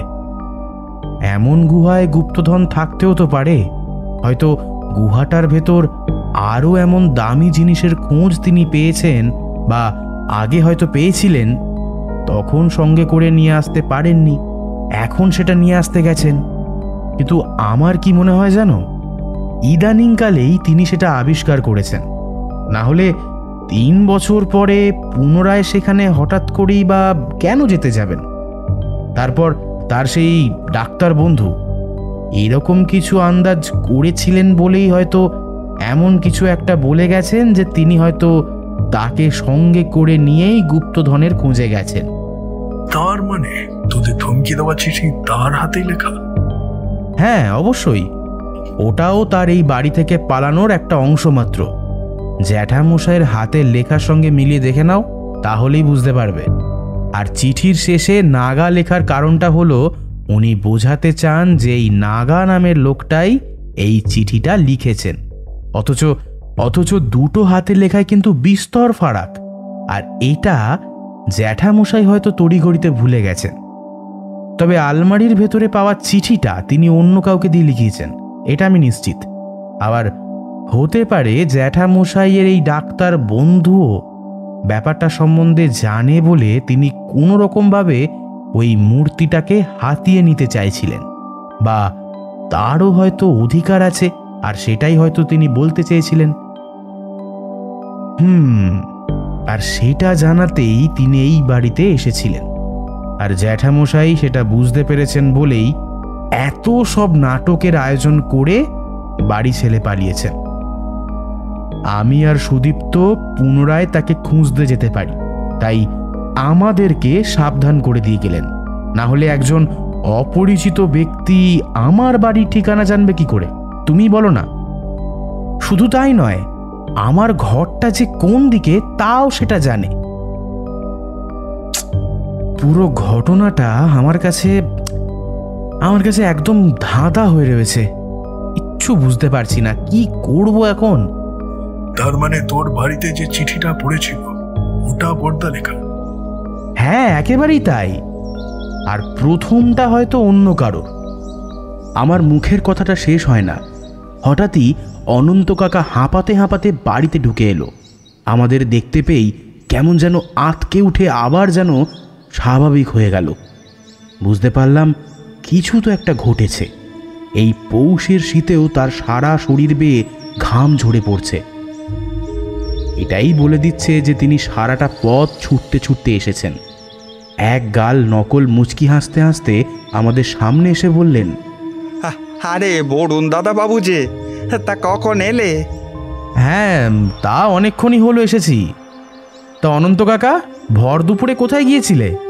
কথাটা শুনেই মুখটা কেমন যেন করে উঠলেন অনন্ত কাকা। তারপর দেখলাম দুবার ঢোক গিলে কি একটা ভেবে নিয়ে আমতা আমতা করে বললেন, হ্যাঁ, এই একটুখানি বাজারে গেছিলাম মেজবাবুর জন্য পান আনতে। পান? তা আবার এই ভর দুপুরে? তা কই, তোমার হাতে তো সেটা দেখছি না। এই কথাটা শুনে অনন্ত কাকা যেন আরও বিপাকে পড়ে গেল। খানিকক্ষণ ভেবে নিয়ে সে উত্তর দিল, আগে দোকানটা বন্ধ ছিল বলে ফিরে এলাম, পান আনতে পারিনি। ও বেশ বেশ।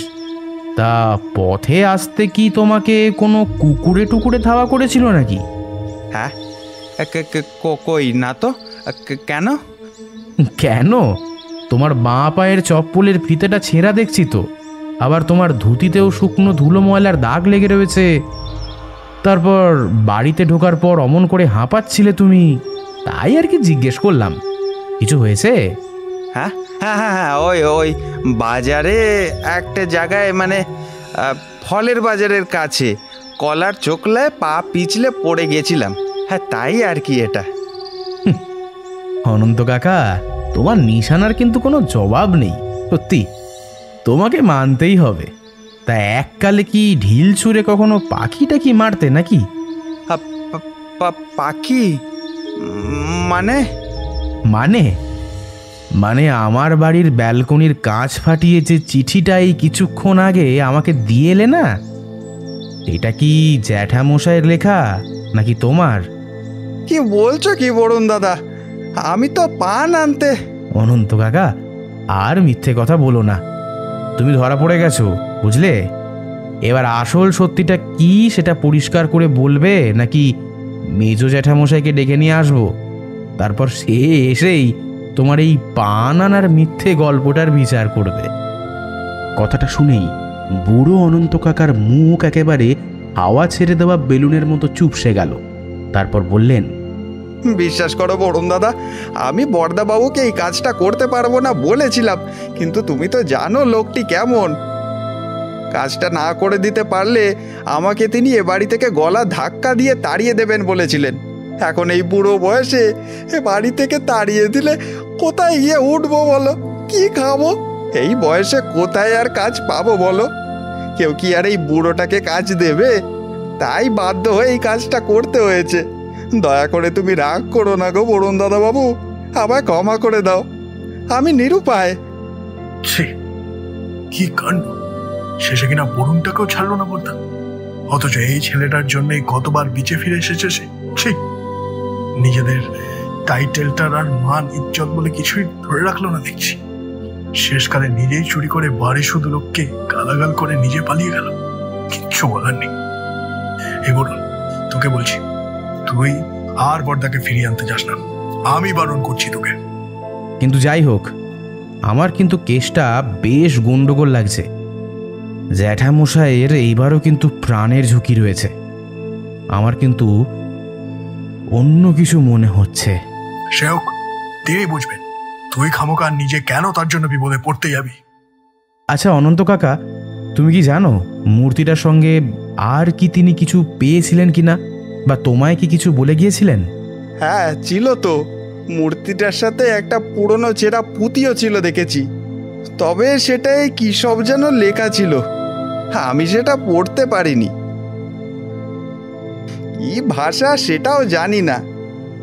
ওই রকম লেখা পুঁতি ও ঘরে আরও কয়েকটা আগেও ছিল দেখেছি। তবে এই পুঁতিটার মধ্যে কিছু নকশা আঁকাও ছিল দেখেছি। তা সেই পুঁথি নিয়ে কি তিনি সারাদিন পড়ে থাকতেন? যবে থেকে মূর্তিটা উনি বাড়িতে এনেছেন তবে থেকেই ওটা নিয়ে সব সময় পড়ে থাকতেন। তার সাথে পুঁথির লেখাগুলো বোধহয় উদ্ধার করার চেষ্টা করতেন, আর মাঝে মাঝে নিজের ডায়েরিতে কী সব যেন লিখে রাখতেন। আমি অনেকবার দেখেছি, তবে আমি ঘরে ঢুকলেই তিনি সেটাকে ড্রয়ারে লুকিয়ে ফেলতেন। গতকাল সকালে বরদাবাবুকে চা দিতে গেছি, তো আমাকে হঠাৎ তিনি বললেন, আমার কষ্টের ধন অন্য কেউ নিয়ে যাবে সে আমি কিছুতেই মেনে নেব না।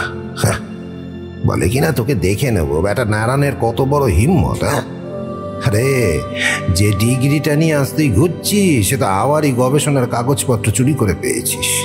হ্যাঁ, সেটা ভুলে গেলি বেটা চোর কোথাকার, বিশ্বাসঘাতক। এই কথাগুলো বলতে বলতেই তিনি আমার জামার কলার ধরে টানতে গেলেন। আমি বললাম, করছেন কি বাবু, আমি অনন্ত। তারপর দেখলাম আচমকাই তিনি আমায় ছেড়ে দিলেন, আর কেমন যেন ঠিকও হয়ে গেলেন। এরপর কি একটা যেন ভেবে নিয়ে আমাকে বললেন, শোন অনন্ত, আমার একটা কাজ করে দে দেখি। এই তালাটাকে নিয়ে গিয়ে বাড়ির বাইরে থেকে বেশ কয়েকবার হাতুড়ির ঘা মেরে নিয়ে আয় দেখি। খবরদার এই কথা যেন কাকপক্ষীতেও টেন না পায়, তাহলে তো রেয়াত নেই। আমি কিছুই বুঝতে পারলাম না, ভয়ে ভয়ে কাজটা করে নিয়ে এলাম। এরপর সেদিন রাতে খাবার দিতে গেলাম, তো তখন আমাকে বললেন, শোন অনন্ত, তোকে একটা কাগজ দিচ্ছি, ওটাতে তুই এখন আমি যা যা বলবো তাই তাই তুই লিখবি। হ্যাঁ, ঠিক আছে তো? আচ্ছা, এই কাজটাও কিন্তু খুব গোপনীয়, মনে রাখিস। এই কথাগুলো বলে তিনি আমার হাতে এক টুকরো কাগজ আর একটা কলম ধরিয়ে দিলেন। হ্যাঁ, লেখ এবার। আর তখন উনি যা যা বললেন আমি সেইগুলো লিখে গেলাম। তারপর কাগজটা হাতে নিয়ে বললেন, তুই যা এবার, দরকার পড়লে তোকে আমি আবার ডাকবো। আর শোন, কাল দুপুর 2টোর পরে বাজারের মোড়ের মাথায় দাঁড়িয়ে থাকবি তো। আমি একটা কাজও বলবো, ওটা করে দিতে পারলেই তো ছুটি। আমি বললাম, ঠিক আছে বড়বাবু। আজ সকালে বাড়িতে কি কাণ্ডটাই না হলো শুনেছ, কিন্তু ভয়ে আমি কাউকে কিচ্ছু বলতে পারিনি, বিশ্বাস করো। আর আজ দুপুরে ওনার কাজটা শুনে আমি সে কাজ করতে পারবো না বলতে উনি যা বলেছেন সে তো বলেইছি তোমায়। বাপরে, তাজ্জব ব্যাপার দেখছি। তার মানে বেশ পরিষ্কার বোঝা যাচ্ছে যে মূর্তিটার সঙ্গে পাওয়া সেই পুঁথিটার লেখা উদ্ধার করার পরেই তিনি এমন কিছুর সন্ধান পেয়েছেন, আর যার খোঁজে তিনি সেখানে আবার পুনরায় গেছেন। মানে সেই গুপ্তধন? গুপ্তধন কিনা জানি না, তবে হতেও পারে। এই বলে আমি আমার বুক পকেট থেকে জ্যাঠামশাইয়ের আলমারির ভেতর থেকে পাওয়া ওই দলা পাকানো কাগজের টুকরোটাকে বার করে এনে সেটাকে খুলতেই দেখি তাতে একটা বাংলায় লাইন লেখা আছে, শহর আর 7 বনের নির্ঝরের হৃদয়ে মাঝে অন্তরতম প্রদেশে। এর বেশি কিছু তাতে আর লেখা ছিল না। এটা আবার কি রে? সেই প্রাচীন পুঁথিটা লেখাটাকে জ্যাঠামশাই অনেক দিন আগেই বোধহয় বাংলায় অনুবাদ করার চেষ্টা করেছিলেন, আর এইটা তারই একটা নমুনা মাত্র। যদ্দূর আন্দাজ এটা একটা ধাঁধা, বুঝলি? হয়তো ধাঁধাটাকে ঠিকমতো বুঝতে পারছিলেন না, তাই লিখে আবার ফেলে দিয়েছিলেন। কি ধাঁধা লেখা আছে ওটায়? আমি ধাঁধাটা পড়ে শোনালাম। সেটা শুনেই ছোটকা বলল, হ্যাঁ, সবটাই আমার মাথার উপর দিয়ে গেল। বড়দা বোধ হয় বেখেয়ালে কিছু লিখেছিলেন, তাই ফেলে দিয়েছেন। পুঁথিতে এইসব ধাঁধা লেখা থাকে নাকি? তুই এর কিছু বুঝতে পেরেছিস নাকি? আচ্ছা ছোটকা, এখন কটা বাজে? দুপুর প্রায় 3টে। কেন, এর সঙ্গে লেখাটার কোনো মিল আছে নাকি রে? যা, ট্রেনটা বেরিয়ে যাবে ততক্ষণে। কি বলতে চাইছিস বলতো? ট্রেন বেরিয়ে যাবে মানে? কোন ট্রেন? আরে সরাইঘাট এক্সপ্রেসটা তো 3:45 হাওড়া থেকে গৌহাটির উদ্দেশ্যে ছাড়বে। আর আমার আন্দাজ জ্যাঠামশাই কিন্তু ওই ট্রেনে চেপেই আজ মেঘালয় যাত্রা শুরু করবেন। আর তার পেছনে এতক্ষণে হয়তো কেউ লেগেও গেছে। আমাদের ওই ট্রেনটা ধরতেই হবে ছোটকা, না হলে জ্যাঠামশাইকে ওরা কিছু একটা করে বসতে পারে। সে কি? তাহলে এখন উপায়? তোরা কি এই ট্রেনটাই ধরতে চাইছিস নাকি? হ্যাঁ ছোটকা, না হলে কিন্তু খুব দেরি হয়ে যাবে। তাহলে দাদা অলকেন্দুকে একবার ফোন করে নেক্সট ট্রেনটা কোথায় আছে জেনে নি। ও বোধহয় স্টেশনে নিজের ডিউটিতেই আছে, তারপর বাকি ব্যবস্থা করা যাবে। আর তুমি কি আমাদের দুজনের যাওয়ার কোনো রকম ব্যবস্থা করতে পারবে ছোটকা? চিন্তা করিস না, আমি ফোন করে দেখছি, কিছু তো একটা ব্যবস্থা করবই। কথাটা বলেই ছোটকা চলে গেল। আমি বসে ধাঁধাটার জট ছাড়াতে চেষ্টা করছি। অনন্ত কাকা বিকেলে চায়ের ব্যবস্থা করতে গেলেন। সুদীপ্ত বলল, তাহলে আমিও চট করে তৈরি হয়ে নিই নাকি? আচ্ছা, সেখানে তো শুনেছি 24 ঘন্টা বৃষ্টি হয়, তার জন্য বর্ষাতে নিতে হবে তো নাকি? এই, সেখানে যে 24 ঘন্টা বৃষ্টি হয় সে কথাটা তোকে কে বলেছে? আরে শীত আর গ্রীষ্মে খুবই কম হয়, তবে বেশিরভাগ সময় মেঘ আর কুয়াশায় ছেয়ে থাকে। তুই যা, তৈরি হয়ে আয়, তারপর আমার বাড়ি হয়ে হাওড়ায় যাব। ততক্ষণে আমি যাওয়ার একটা প্ল্যান করে নিই। ঠিক আছে, তুই বস, আমি এক্ষুনি আসছি। কথাটা বলে সুদীপ্ত ঘরে চলে গেল। ছোটকা ফিরে আস্তে আস্তে বলল, তোদের দেখছি ভাগ্যটা খুব ভালো রে। খবর নিয়ে জানতে পারলাম ট্রেনটা লেট আছে। স্ট্রাইক চলছিল লাইনে। শিগগিরই তৈরি হয় না, আমি তোদের দুজনের টিকিটের ব্যবস্থা করে দিয়েছি। 2 সেকেন্ড ক্লাস স্লিপার কোচ। স্টেশনে পৌঁছতে প্ল্যাটফর্মে ঢুকেই কামরার সামনে গিয়ে দাঁড়াবি। আমার বন্ধু অলকেন্দু তোদের ভালোই চেনা দেখলাম, তাই আশা করি তোদের কোনো অসুবিধা হবে না। সে নিজের দায়িত্ব নিয়ে তোদের হাতে টিকিটটা পৌঁছে দেবে। ঘন্টুটা আবার কোথায় গেল এই সময়? দেরি করলে। এই যে ছোটকা, আমি তৈরি হয়ে চলে এসেছি। আচ্ছা, আমাদের যাওয়ার ব্যবস্থা কিছু হলো কি? সব ব্যবস্থা হয়ে গেছে, চটপট এখন বেরিয়ে পড় দেখি। বরুণকে যা বলার আমি বলে দিয়েছি, তোদের হাতে একদম আর সময় নেই, শিগগিরই যা। আর এই নে, এই টাকাটা রাখ, পথে অনেক খরচ হতে পারে। বাবা তো দিলেন, আবার তুমিও কেন? আরে এটা রাখ, যা বেরিয়ে পড়। আর দরকার পড়লে ফোন করে দিবি কিন্তু। আমরা ছোটকাকে বিদায় জানিয়ে বেরিয়ে পড়লাম। আমার বাড়িতে পৌঁছে চটপট ব্যাগ গুছিয়ে তৈরি হয়ে নিলাম। এবার তো রহস্য উন্মোচনে বেরোতে হবে, তাই প্রয়োজনের বেশি কিছু নিলাম না। তারপর অমূলদার হাতে বাড়ির সমস্ত দায়িত্ব তুলে দিয়ে পথে বেরিয়ে পড়লাম। মনে হলো দূর থেকে যেন কোনো একটা অ্যাডভেঞ্চার আমাদের হাতছানি দিয়ে ডাকছে। ট্যাক্সি ভাড়া করে আমাদের ব্যাগপত্র সব গাড়িতে তুলে নিয়ে এবার হাওড়া স্টেশনের উদ্দেশ্যে আমরা রওনা দিলাম।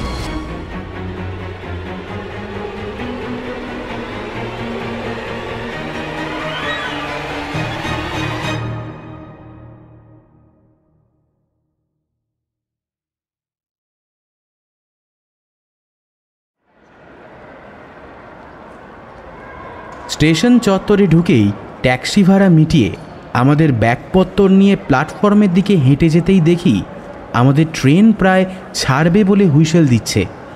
দুজনে পড়ি কি মরি করে দিলাম দৌড়। দৌড়ে গিয়ে কোনো রকমে পেছন দিকের একটা কামরায় গিয়ে উঠলাম। আর ট্রেনটা তখনই ধীরে ধীরে প্ল্যাটফর্ম ছাড়তে শুরু করেছে। সুদীপ্ত কোনো রকমভাবে ট্রেনে উঠেই হাঁপাতে হাঁপাতে বলল, বাপরে, কি দৌড়টাই না দৌড়ালাম। যাক, ট্রেনটা শেষমেশ ধরা গেল। এই যা, আরে টিকিট কাটা হলো না তো, কি করবি এখন? কি আর বলবো, আমিও যে তখন মুশকিলেই পড়ে গেলাম। ছোটকার বলে দেওয়া সেই অলোকেন্দু নামের লোকটা কোথায় যে আছে কে জানে। ট্রেন ইতিমধ্যেই তার গতি বাড়িয়ে প্ল্যাটফর্ম ছেড়ে ছুটতে শুরু করেছে, আর আমার বুকের ভেতর ধুকপুকুনিটাও যেন দ্বিগুণ বেড়ে চলল। টিটি এসে দুটোকে ধরলেই হয়, তাহলে আমাদের সমস্ত যাত্রা একেবারে ভণ্ডুল হয়ে যাবে। ঘাড় ধরে ট্রেন থেকে নামিয়ে দিলে আর রক্ষে নেই। এখন কি করব? মনে মনে ভাবলাম, ধুর, যাই হয়ে যাক, দেখা যাবে। এই কথা ভেবেই একটা ফাঁকা সিট পেয়ে সেখানে গিয়ে দুজনে বসলাম। খানিকক্ষণ বাদেই দেখি এতক্ষণ যেটার ভয় পাচ্ছিলাম সেটাই হলো। কথায় বলে, যেখানে বাঘের ভয় সেখানে সন্ধে হয়। একজন কালো কোট পরা মাঝবয়সী টিটি ভদ্রলোক কামরায় সবার টিকিট চেক করতে করতে আমাদের দিকেই এগিয়ে আসছেন, আর সেটা দেখে আমার বুকের ভেতর কেউ যেন আগের তুলনায় আরও জোরে জোরে হাতুড়ি পেটাতে লাগলো। তারপর ধীরে ধীরে আমাদের কামরার দিকে এগিয়ে এসে তার মোটা ফ্রেমের চশমার ফাঁক দিয়ে আমার দিকে কেমন যেন ড্যাব ড্যাব করে খানিকক্ষণ তাকিয়ে রইল।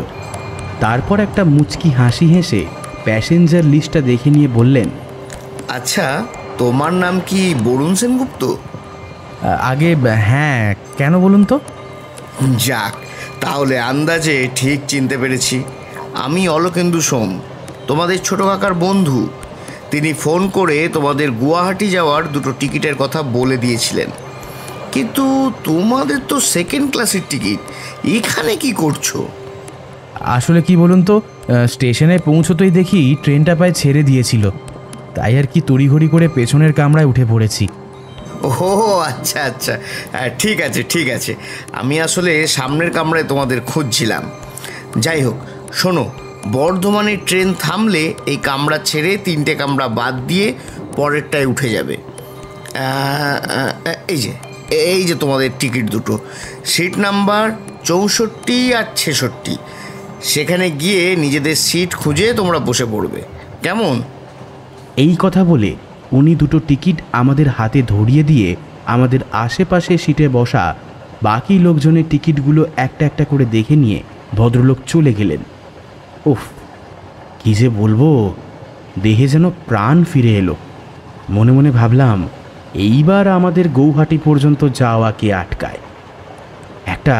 একটা অদ্ভুত বল যেন ফিরে পেলাম। এদিকে অনেকক্ষণ ধরে আমার বাঁ হাতে যেন বেশ জ্বালা অনুভব করছি। সেই দিকে খেয়াল করতেই দেখি সুদীপ্ত ভয়ের চোটে কখন যেন আমার হাতের কবজিটাকে খামচে ধরেছে। আমি এক ঝটকায় ওর হাত সরিয়ে দিয়ে বললাম, ছাড়, কি করছিস? আরে লাগছে তো নাকি? সুদীপ্ত হঠাৎই ভয়ে চমকে উঠে বলল, হ্যাঁ, সরি সরি সরি। কথাটা বলেই সিট থেকে উঠে পড়ে আমার সামনের সিটের ফাঁকা জায়গাটায় গিয়ে বসল। ট্রেনের পুরো কামরাটায় বলতে গেলে বেশ ফাঁকাই ছিল, তাই বেশ আরাম করেই পুরো সিট দখল করে শুয়ে পড়লাম। মূলত শীতকালে মেঘালয়ে ঘুরতে যাওয়ার সময় নয়, সেখানে তার সৌন্দর্য উপভোগ করতে হলে জুলাই আগস্ট মাস মানে বর্ষাকালে যাওয়াই ভালো। তবে শীতকালেও যে মেঘালয়ের আরও একটা অন্যরকম রূপ আছে তা নিশ্চয়ই বলে দিতে হবে না। আমরা তো আর সেখানে ঘুরতে যাচ্ছি না, হয়তো সেই কারণেই আনন্দটা ঠিক উপলব্ধি করতে পারছিলাম না। একটা চিন্তা যেন মাথার ভেতর সর্বক্ষণ কোনোভাবে একটা বিপদের ডঙ্কা বাজিয়ে চলেছে। এদিকে ট্রেন তার নিজস্ব ছন্দে ছুটে চলেছে গৌহাটির দিকে। মেঘালয়ের রাজধানী হলো শিলং। হাওড়া বা কলকাতা থেকে সরাসরি সেখানে যেতে হলে আকাশপথ ছাড়া আর কোনো উপায় নেই। দমদম বিমানবন্দর থেকে সেখানে গিয়ে শিলং বিমানবন্দরে নামতে হয়, যেটাকে উমরই বিমানবন্দরও বলা চলে। আমরা মধ্যবিত্ত ঘরের বাঙালি, তাই পকেটে তো আর এতটা জোর নেই। এই ট্রেনটাই হলো আমাদের মতো লোকেদের জন্য একমাত্র ভরসা। তবে সরাইঘাট এক্সপ্রেস সোজা চলে যায় আসামের রাজধানী গুয়াহাটিতে। তারপর সেখান থেকে লোকাল বাস ধরে বা ট্যাক্সি ভাড়া করে শিলং পর্যন্ত যেতে হয়। ভ্রমণ গাইডটা সঙ্গেই ছিল, সেটাকে খুলে নিয়ে ট্রেনের দুলুনিতে দুলতে দুলতে সেটাকে পড়ে ফেললাম। ওদিকে সুদীপ্ত ট্রেনের জানলা দিয়ে বাইরে তাকিয়ে বাইরের দৃশ্যটাকে তাড়িয়ে তাড়িয়ে উপভোগ করছে। এখন শীতকাল, তাই সন্ধ্যের অন্ধকারটা বিশ্ব চরাচরকে তার কালিমালিপ্ত করতে ব্যস্ত হয়ে পড়েছে। হু হু করে হাওয়া এসে দাঁত কপাটি লাগিয়ে দিচ্ছে, কিন্তু সুদীপ্তর আনন্দ যেন আর ধরে না। বাড়ি থেকে দূরে কোথাও ঘুরতে যাওয়ার নাম শুনলে সে যে কি খুশি হয় তা একমাত্র আমিই জানি। জানলাটা বন্ধ করে দিতেই সুদীপ্ত যেন মুখটাকে কেমন যেন একটা করে উঠল। ব্যাগ থেকে পাম বালিশটা বের করে বেশ কিছুক্ষণ তাতে ফুঁ দিয়ে হাওয়া ভরে নিয়ে সিটের মধ্যে শুয়ে পড়ল। আমি আবার ভারত ভ্রমণ গাইডটা নিয়ে তার উপর চোখ বোলাতে লাগলাম। বর্ধমানে যখন ট্রেন থামলো তখন সন্ধে হয়ে গেছে। ঘড়িতে তখন প্রায় 5:10। এখানে ট্রেনটা মিনিট 2 দাঁড়াবে জানতাম, তাই চট করে নিজেদের ব্যাগপত্র নিয়ে আমাদের কামরার দিকে ছুটলাম। ট্রেনে উঠেই নিজেদের সিট খুঁজতে লাগলাম। শেষ পর্যন্ত নিজেদের সিট খুঁজে পেয়ে আমাদের ব্যাগপত্র সব সিটের ওপর রেখে এবার বেশ আরাম করে নিশ্চিন্তে বসে পড়লাম। এই সময় ভীষণ খিদে পেয়েছিল, তাই ট্রেনেই একজন চাওয়ালার কাছ থেকে চা কিনে খেলাম। এরপর উঠল বর্ধমানের বিখ্যাত মিহিদানা আর সীতাভোগ, আর ল্যাংচা তো রয়েছেই, তাই দুজনে জম্পে সাঁটালাম সেগুলোকে। রাতের জন্য কিছুটা কিনে রাখলাম। তারপর খিদের জ্বালা মিটিয়ে পাম বালিশে হাওয়া ভরে নিয়ে শালের চাদর জড়িয়ে নিয়ে সিটেই শুয়ে পড়লাম। কিন্তু কতক্ষণ ঘুমিয়েছিলাম ঠিক বলতে পারবো না। জানি না, হঠাৎই বেশ জোরে একটা ঘটাং ঘটাং শব্দ শুনতে পেলাম, আর এই শব্দের চোটে আমার ঘুমটা একেবারে ভেঙে গেল। ঘড়িতে তখন প্রায় রাত 9:30 বাজে। শব্দটা শুনে আমি উঠে বসে জানলার কাঁচের বাইরে তাকিয়ে দেখি নারায়ণ সেতুর ওপর দিয়ে আমাদের ট্রেনটা এখন ছুটে চলেছে। সেতুর নিচ দিয়ে বয়ে চলেছে ব্রহ্মপুত্রের বিশাল জলরাশি। ব্রিজটা ডবল ডেক হওয়ার দরুন নিচ থেকে গাড়ি ঘোড়ার যাতায়াতও দেখতে পাচ্ছি। দিনের বেলা হলে এই ব্রিজের ওপর দিয়ে যাওয়ার সময় একটা আলাদাই অনুভূতি থাকে। বুঝতে পারলাম আমরা তাহলে নিউ কোচবিহার ছাড়িয়ে চলে এসেছি। এইদিকে আবার পাহাড়ের সংখ্যাটা আরও বেশি বলে ভীষণ রকম ঠান্ডা লাগছিল। শুতে যাব, হঠাৎ দেখি সুদীপ্তর মাথার কাছে একটা সাদা কাগজের টুকরো। ঘুমন্ত অবস্থায় ওর মাথাটাকে সামান্য তুলে কাগজটাকে কেউ কোনো এক সময় সেখানে গুঁজে দিয়ে গেছে, আর সেটা সুদীপ্ত টেরই পায়নি। ঘুম কাতুরে হলে যা হয় আর কি। আমি আমার সিট থেকে উঠে গিয়ে হাত বাড়িয়ে কাগজটাকে নিতেই দেখি তাতে আবার সেই নাগার লেখা একটা চিঠি। তবে এটা যে জ্যাঠামশাইয়ের বা অনন্ত কাকার হাতের লেখা নয়, এটা দেখেই বুঝতে পারলাম। কাগজটায় লেখা আছে, ভালো চাও তো ফিরে যাও, ইতি নাগা। বুঝলাম তার মানে জ্যাঠামশাইয়ের পেছনে ইতিমধ্যেই ফেউয়ের দল লেগে পড়েছে। আমার আন্দাজ তাহলে বৃথা যায়নি, আর এই ট্রেনেই তারা আছে। আমাদের কোনোভাবে তারা দেখে ফেলেছে বোধহয়। তাহলে তো এখন থেকে আমাদের সাবধানে থাকতে হবে। এখন ঘুমোলে কিছুতেই চলবে না, চোখ কান দুটোই খোলা রাখতে হবে। বলা তো যায় না, ঘুমন্ত অবস্থায় আমাদের চ্যাংদোলা করে ট্রেন থেকে যদি ফেলে দেয় তাহলে তো সব শেষ। কিন্তু তার আগে আমাদের জ্যাঠামশাইকে খুঁজে বের করতেই হবে। তিনি কোন কামরায় আছেন আর কি পরিস্থিতির মধ্যেই বা আছেন কে জানে। সুদীপ্তকে ডেকে ওকে চিঠির কথাটা বললাম। সে ঘুম জড়ানো চোখে শুয়ে শুয়েই বলল, আর না, ওটাও দেখ দিয়ে জ্যাঠামশাই আবার অন্য কাউকে দিয়ে লিখে নিয়েছেন বোধহয়। বাদ দে, ওতে ভয় নেই। কাল সকালে না হয় জ্যাঠামশাইকে খুঁজে বার করবো। তুই জেলে জেগে থাক, আমাকে একটু ঘুমাতে দে ভাই, ভীষণ ঘুম পাচ্ছে।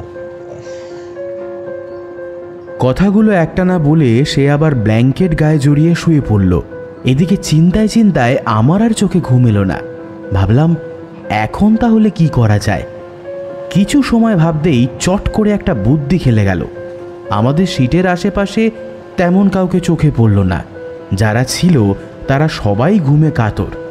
তাই এক কাজ করলাম, আমাদের সমস্ত ব্যাগপত্র আমার সিটের ওপর লম্বা করে রেখে সেটাকে আমার ব্ল্যাঙ্কেট দিয়ে মুড়িয়ে দিলাম। তারপর কামরার সমস্ত বাতি নিভিয়ে দিয়ে সুদীপ্তর ওপরের বার্থে উঠে চাদর জড়িয়ে নিয়ে আমার টর্চটাকে হাতে ধরে চুপ করে শুয়ে পড়লাম।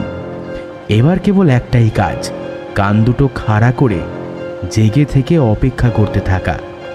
বেশ খানিকটা সময় কেটে গেল, কিন্তু কারোর কোনো সাড়া শব্দ পেলাম না। ট্রেনের অর্ধেক যাত্রী তখন গভীর ঘুমে আচ্ছন্ন। মাঝে মধ্যে দু একজনের নাক ডাকার শব্দও শুনতে পাচ্ছি। ঝাঁকুনিতে বুঝতে পারলাম ট্রেনটা বেশ দ্রুত গতিতেই এগিয়ে চলছে। মাঝে মধ্যে দুলতে দুলতে ঘুমে যেন আমার চোখ দুটো লেগে আসতে চাইছিল, কিন্তু কি করা যায়, মাঝে মাঝে ঝিমিয়ে পড়ছিলাম, আবার নিজেকে সজাগ করে জেগে থাকার চেষ্টাও করে যাচ্ছি, কিন্তু শেষকালে আর পারলাম না। ধীরে ধীরে আমার চোখের পাতা দুটোও বন্ধ হয়ে এলো, তারপর হারিয়ে গেলাম এক অজানা ঘুমের দেশে। কতক্ষণ ঘুমিয়েছিলাম জানি না। হঠাৎ আমার কানের কাছে ট্রেনের শব্দের মাঝে একটা ঘচাং করে 4-5 বার কিসের যেন একটা অদ্ভুত শব্দ ভেসে এলো। চোখ খুলতেই সামনের দিকে চাইলাম, একটা ছায়া মূর্তি ঠিক ঠিক নিচের দিকে আমার সিটটার দিকে মুখ করে দাঁড়িয়ে রয়েছে, আর তার ডান হাতটা অনবরত উঠছে আর নামছে। বুঝতে পারলাম শব্দটা সেখান থেকে আসছে। আমি সিটের ওপর তড়াক করে লাফিয়ে উঠেই আমার ডান পা বাড়িয়ে তার মাথাটাকে লক্ষ্য করে সজোরে দিলাম এক লাথি। ভীষণ জোরে ধড়াম করে শব্দ করে ছিটকে গিয়ে সেই ছায়া মূর্তিটা আমার সিটের ওপর গিয়ে হুমড়ি খেয়ে পড়ল। তারপর লোকটাকে দেখবার জন্য টর্চের আলো যেই ফেলতে যাব, অমনি লোকটা কোনো রকমে উঠে দাঁড়িয়ে আমার দিকে ফিরে তাকালো। তার মুখটা দেখে আমি চমকে উঠলাম। কি ভয়ানক তার চেহারা! টর্চের তীব্র আলোটা লোকটার মুখে পড়তেই যেন চোখ দুটো ধাঁধা খেয়ে চাদর দিয়ে নিজের মুখটাকে আড়াল করে নিতে চাইল। সে নিমেষের মধ্যে পড়ি মরি করে আমাদের কামরা ছেড়ে ছুটে পালিয়ে গেল। সেই সময় ট্রেনটার গতি প্রায় কমে এসেছে। তারপর বেশ জোরে ক্যাচ করে শব্দ করে একটা ঝাঁকুনির সাথে ট্রেনটা একেবারেই থেমে গেল। আমি খুব দ্রুত সিট থেকে নেমে অন্ধকারে টর্চ জেলে খুব তাড়াতাড়ি দরজার কাছে এগিয়ে গেলাম।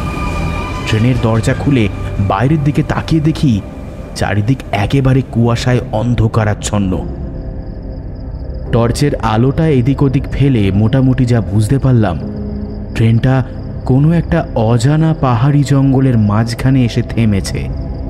সেই সময় দরজাটার বাইরে থেকে হু হু করে এক রাশ ঠান্ডা হাওয়া এসে আমার সমস্ত শরীরটাকে কাঁপিয়ে দিয়ে গেল। প্রচণ্ড ঠান্ডায় ঠক ঠক করে আমি সেইখানে দাঁড়িয়ে কাঁপতে লাগলাম, দাঁতে দাঁত লেগে যাওয়ার জোগাড়। তবুও সামান্য ঝুঁকে বাইরে তাকাতেই বুঝতে পারলাম ট্রেনটা এই অন্ধকারের জমপুরিতে সিগন্যালের অপেক্ষায় দাঁড়িয়ে রয়েছে। হঠাৎই বাইরের সেই নিকষ কালো অন্ধকারের খানিকটা দূর থেকে একটা অদ্ভুত শব্দ কানে ভেসে এলো। পাথরের ওপর খুব দ্রুত গতিতে কারোর ছুটে চলে যাওয়ার শব্দ। শব্দটা কিছুটা দূরে গিয়ে মিলিয়ে গেল। শুনে বুঝতে পারলাম আমাদের কামরায় ঢুকে আসা সেই ভয়ানক চেহারার লোকটা বোধহয় ট্রেনের আরও সামনের দিকে অন্য কোনো কামরায় উঠেছে। ইতিমধ্যে বাইরে যা কুয়াশা ঠান্ডার প্রকোপ বেড়েছে, তাতে শুধুমাত্র টর্চের আলো নিয়ে লোকটাকে খুঁজতে যাওয়াটা ভীষণই বোকামির কাজ হবে। এরপর দেখলাম ট্রেনটা আবার একটা ঝাঁকুনি দিয়ে ধীরে ধীরে তার গতি বাড়াতে শুরু করেছে। আমি দরজাটা বন্ধ করে অন্ধকারে এদিক ওদিক টর্চের আলো ফেলতেই দেখতে পেলাম দরজার সামনের মেঝে থেকে ফোঁটা ফোঁটা রক্ত পড়তে পড়তে আমাদের কামরার দিকে চলে গেছে। বুঝতে পারলাম লাথিটায় এবার কাজ হয়েছে।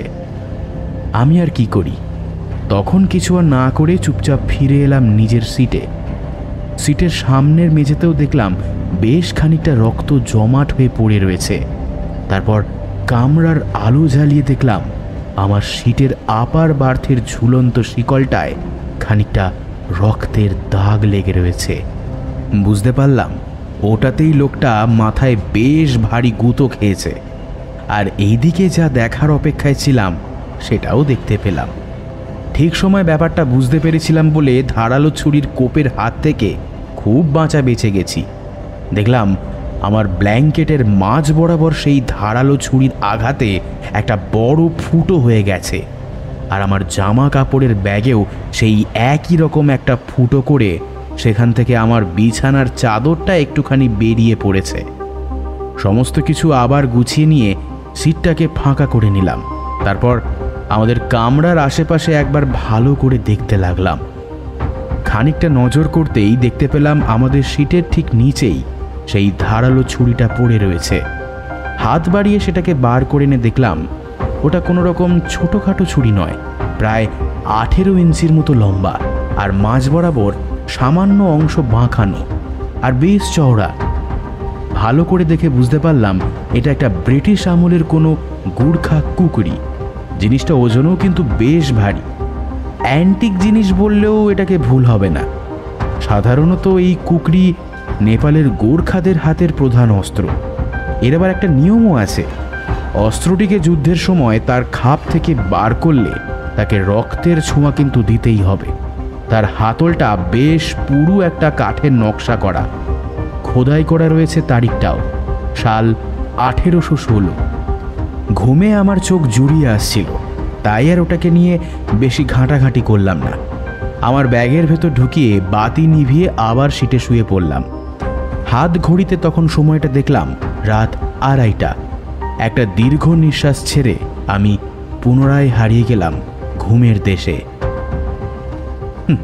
এত কিছু যে হয়ে গেল এদিকে আরেকজন তো টেরই পেল না। সুদীপ তো সেই কুম্ভকর্ণের মতো নাক ডেকে পাশ ফিরে অঘরে ঘুমোচ্ছে। একদিকে নিশ্চিন্ত, এইটা ভেবে যে কেউ আপাতত এখানে আসার সাহস পাবে না, কারণ লোকটা বুঝেই গেছে যে কামরায় এখনো কেউ জেগে আছে, আর বর্তমানে তার হাতে রয়েছে তাদের সেই ফেলে আসা গোর্খা খুকরি। তাই আর সেখানে গিয়ে লাভের লাভ কিছুই হবে না। তাছাড়া যা একটা মোক্ষম দাওয়াই দিয়েছি তাতে এই তল্লাটে আর কেউ আসবে বলে মনেও তো হয় না। কিন্তু লোকটার মুখটা বেশ ভয়ঙ্কর ছিল। দেখে তো কোনো দিক থেকে বাঙালি বলে মনে হলো না, আবার কোনো দিক দিয়েই গোর্খাদের মতোও নয়। মুখটা কেমন যেন শুকনো আর রং তামাটে, চোখগুলো বেশ হিংস্র প্রাণীদের মতো জল করছিল, আর মুখময় তার কাঁচা পাকা দাড়ি। বাঁ দিকের কপাল বরাবর একটা চেরা দাগ রয়েছে বলে মনে হলো, একেবারে টাটকা।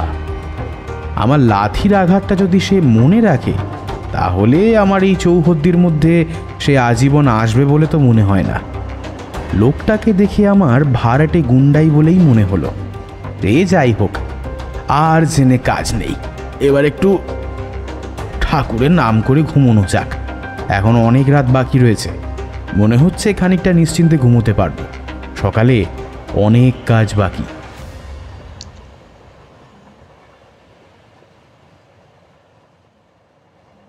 বরুণ, বরুণ, আরে ও ওটার কতক্ষণ ঘুমোবি? বরুণ, বাবা রে, ঘুমোতেও পারিস বটে। সুদীপ্তর ওই কর্কশ কণ্ঠস্বর আর তার হাতে বার কয়েকবার ঠেলা খেয়ে ধরফর করেই উঠে পড়লাম। চোখ মেলে দেখলাম ট্রেনের জানলা দিয়ে সূর্যের আলো এসে পড়েছে, সাথে হাড় জমিয়ে দেওয়া কনকনে ঠান্ডা। এই মুহূর্তে একটাই জিনিস কাম্য, একেবারে গরম গরম চা। কথাটা মনে করতেই সুদীপ্ত বলল, ওঠ, ওঠ, ওঠ, এবার অনেক ঘুমিয়েছিস, নে তোর চা। চেয়ে দেখলাম একটা মাটির ভাঁড়ে ধোঁয়া ওঠা গরম গরম চা রয়েছে। হাতে নিয়ে তাতে খানিকটা ফুঁ দিয়েই চুমুক দিলাম। উফ, কি বলবো আপনাদের, রাতের সমস্ত ঘুম আর ক্লান্তি যেন এক নিমেষে কেটে গেল। জানলার বাইরে তখন সবুজ পাহাড়ের গায়ে ঘন মেঘ আর কুয়াশার দল লুকোচুরি খেলছে। মেঘলা আবহাওয়ার দরুন স্পষ্টভাবেই বাইরেটা কিছুই দেখা যাচ্ছে না। জানলার কাঁচের ওপর বিন্দুবান্দু জল গড়িয়ে পড়ছে, জলীয় বাষ্প আর কি। ঝিরিঝিরি বৃষ্টিও শুরু হয়ে গেছে পাহাড়ের ঢালে। সুদীপ্ত বলল, প্রায় চলে এসেছি বুঝলি, আর বড় জোর 8 ঘন্টা মতো বাকি। 9:15টার মধ্যে আশা করি গৌহাটি পৌঁছে যাব। কিরে, তোর ব্ল্যাঙ্কেটটার এমন দশা হলো কি করে? গতকাল রাতে নিশ্চয়ই ট্রেনের ভিতর সিগারেট খেয়েছিলিস, আর তার আগুন পড়ে কতটা পুড়ে গিয়েছে দেখেছিস? আমি ওর দিকে ফিরে বললাম, সিগারেটের আগুন? সিগারেটের আগুনে হয়নি, দাঁড়া দেখাচ্ছি। এই বলে আমার ব্যাগ থেকে সেই কুকরিটা বার করে ওকে দেখাতেই সুদীপ্ত একেবারে চমকে উঠল, বলল, এটা আবার কি রে? কার এটা? তুই এটাকে আবার কোথায় পেলি? তবে এটা দেখতে বেশ সুন্দর, কিন্তু তুই কি তোর সঙ্গে করে এনেছিলি নাকি? না, এই জিনিস আমার নয়, জিনিসটা 1816 সালের, যথাসম্ভব গোর্খা যুদ্ধের সময়কার। তবে দেখেই বোঝা যায় এটা একটা অ্যান্টিক জিনিস, বুঝলি? হ্যান্ডেলের গায়ে শালটা দেখ, কি লেখা আছে। আচ্ছা, এটা জ্যাঠামশাইয়ের সংগ্রহ করা কি? না, জ্যাঠামশাইয়ের সমস্ত সংগৃহীত জিনিসপত্র আমি দেখেছি, কিন্তু এটা তো তার কাছে কখনো দেখিনি। মনে মনে ভাবছি, এটা তাহলে কার? আর সেই লোকটাই বা এটা পেল কোত্থেকে? সুদীপ্ত বলে উঠল, কিন্তু তুই এটা পেলি কি করে? সেই সময় আমি ওকে গতকাল রাতের সমস্ত ঘটনাবহুল খুলে বললাম। সমস্তটা শুনে সুদীপ্ত বলে উঠল, বাপ রে, কি সাংঘাতিক ব্যাপার! এখানে এত কিছু হয়ে গেল, অথচ তুই আমাকে একবারও ডাকলি না। কাজটা কিন্তু তুই মোটেও ঠিক করলি না বরুণ। তোকে আর দরকার পড়েনি, তাই ডাকিনি। আমি একাই যথেষ্ট। তাছাড়া তোর ঘুমটা তো আমাদের প্রাণের চেয়ে বেশি জরুরি, তাই না? তোকে ডেকেও কি আর লাভের লাভ কিছু হতো? এটা আবার কেমন কথা হলো ভাই? আমাকে ডাকলে বরং আমিও বেটার। ওকে থামিয়ে দিয়ে বললাম, থাক, লোকটাকে পেলে তুই যা করতিস সেগুলো আপাতত তোর সংগ্রহের মধ্যেই রাখ। আমাদের সামনে এর চেয়েও কিন্তু বেশ বিপদ রয়েছে, তখন না হয় তোর কেরামতিটা দেখবো। হ্যাঁ ঠিক আছে, তাই হবে। তুই তো জানিসই আমি একবার রেগে গেলে। আমার আর ওর কথা সহ্য হলো না, বললাম, এই থাম তো, যাই গিয়ে একবার বাথরুম থেকে ঘুরে আসি। উফ, বড্ড জোর বেগ পেয়েছে। তুই কি বাথরুমে গিয়েছিলি? হ্যাঁ, আমার সব হয়ে গেছে, তুই মুখটুক ধুয়ে যা। ঠিক আছে, তুই বস, আমি চট করে একটু বাথরুম থেকে ঘুরে আসি। কথাটা বলেই চায়ের ফাঁকা ভাতটাকে হাতে করে নিয়ে চলে এলাম বাথরুমের দিকে। ফাঁকা ভাতটাকে জানলা দিয়ে বাইরে ছুড়ে দিয়ে ঢুকে গেলাম প্রাতঃকর্ম সারতে। খানিক্ষণ বাদে বাথরুম থেকে বেরিয়ে লক্ষ্য করলাম মানুষের চলাফেরার জন্য বোধহয় রক্তের দাগগুলো মেঝে থেকে উঠে গেছে। ট্রেনটা হঠাৎই হুইসেল বাজিয়ে দ্রুত গতিতে দুলতে দুলতে ছুটে চলেছে। বাথরুম থেকে বেরিয়ে পাশেই বেসিনের কল থেকে মুখটুক ধুয়ে টাওয়েল দিয়ে মুছতে মুছতে চলে এলাম নিজের জায়গায়। সুদীপ্ত তখন জানলার বাইরের দিকে তাকিয়ে পাহাড়ের দৃশ্যগুলোকে উপভোগ করছে। এতক্ষণে কুয়াশার প্রকোপ খানিকটা হলেও কেটেছে। আমাকে ফিরে আসতে দেখে সে বলল, এই গতকাল রাতে কি যেন একটা চিঠির কথা বলছিলিস তুই? নিজের সিটে এসে বসে পড়ে বললাম, ওই আবার কি, আমাদের পেছনে যে কেউ লেগে গেছে গতকাল রাতে এসে, সেটা আমাদের জানান দিয়ে গেছে, বুঝলি?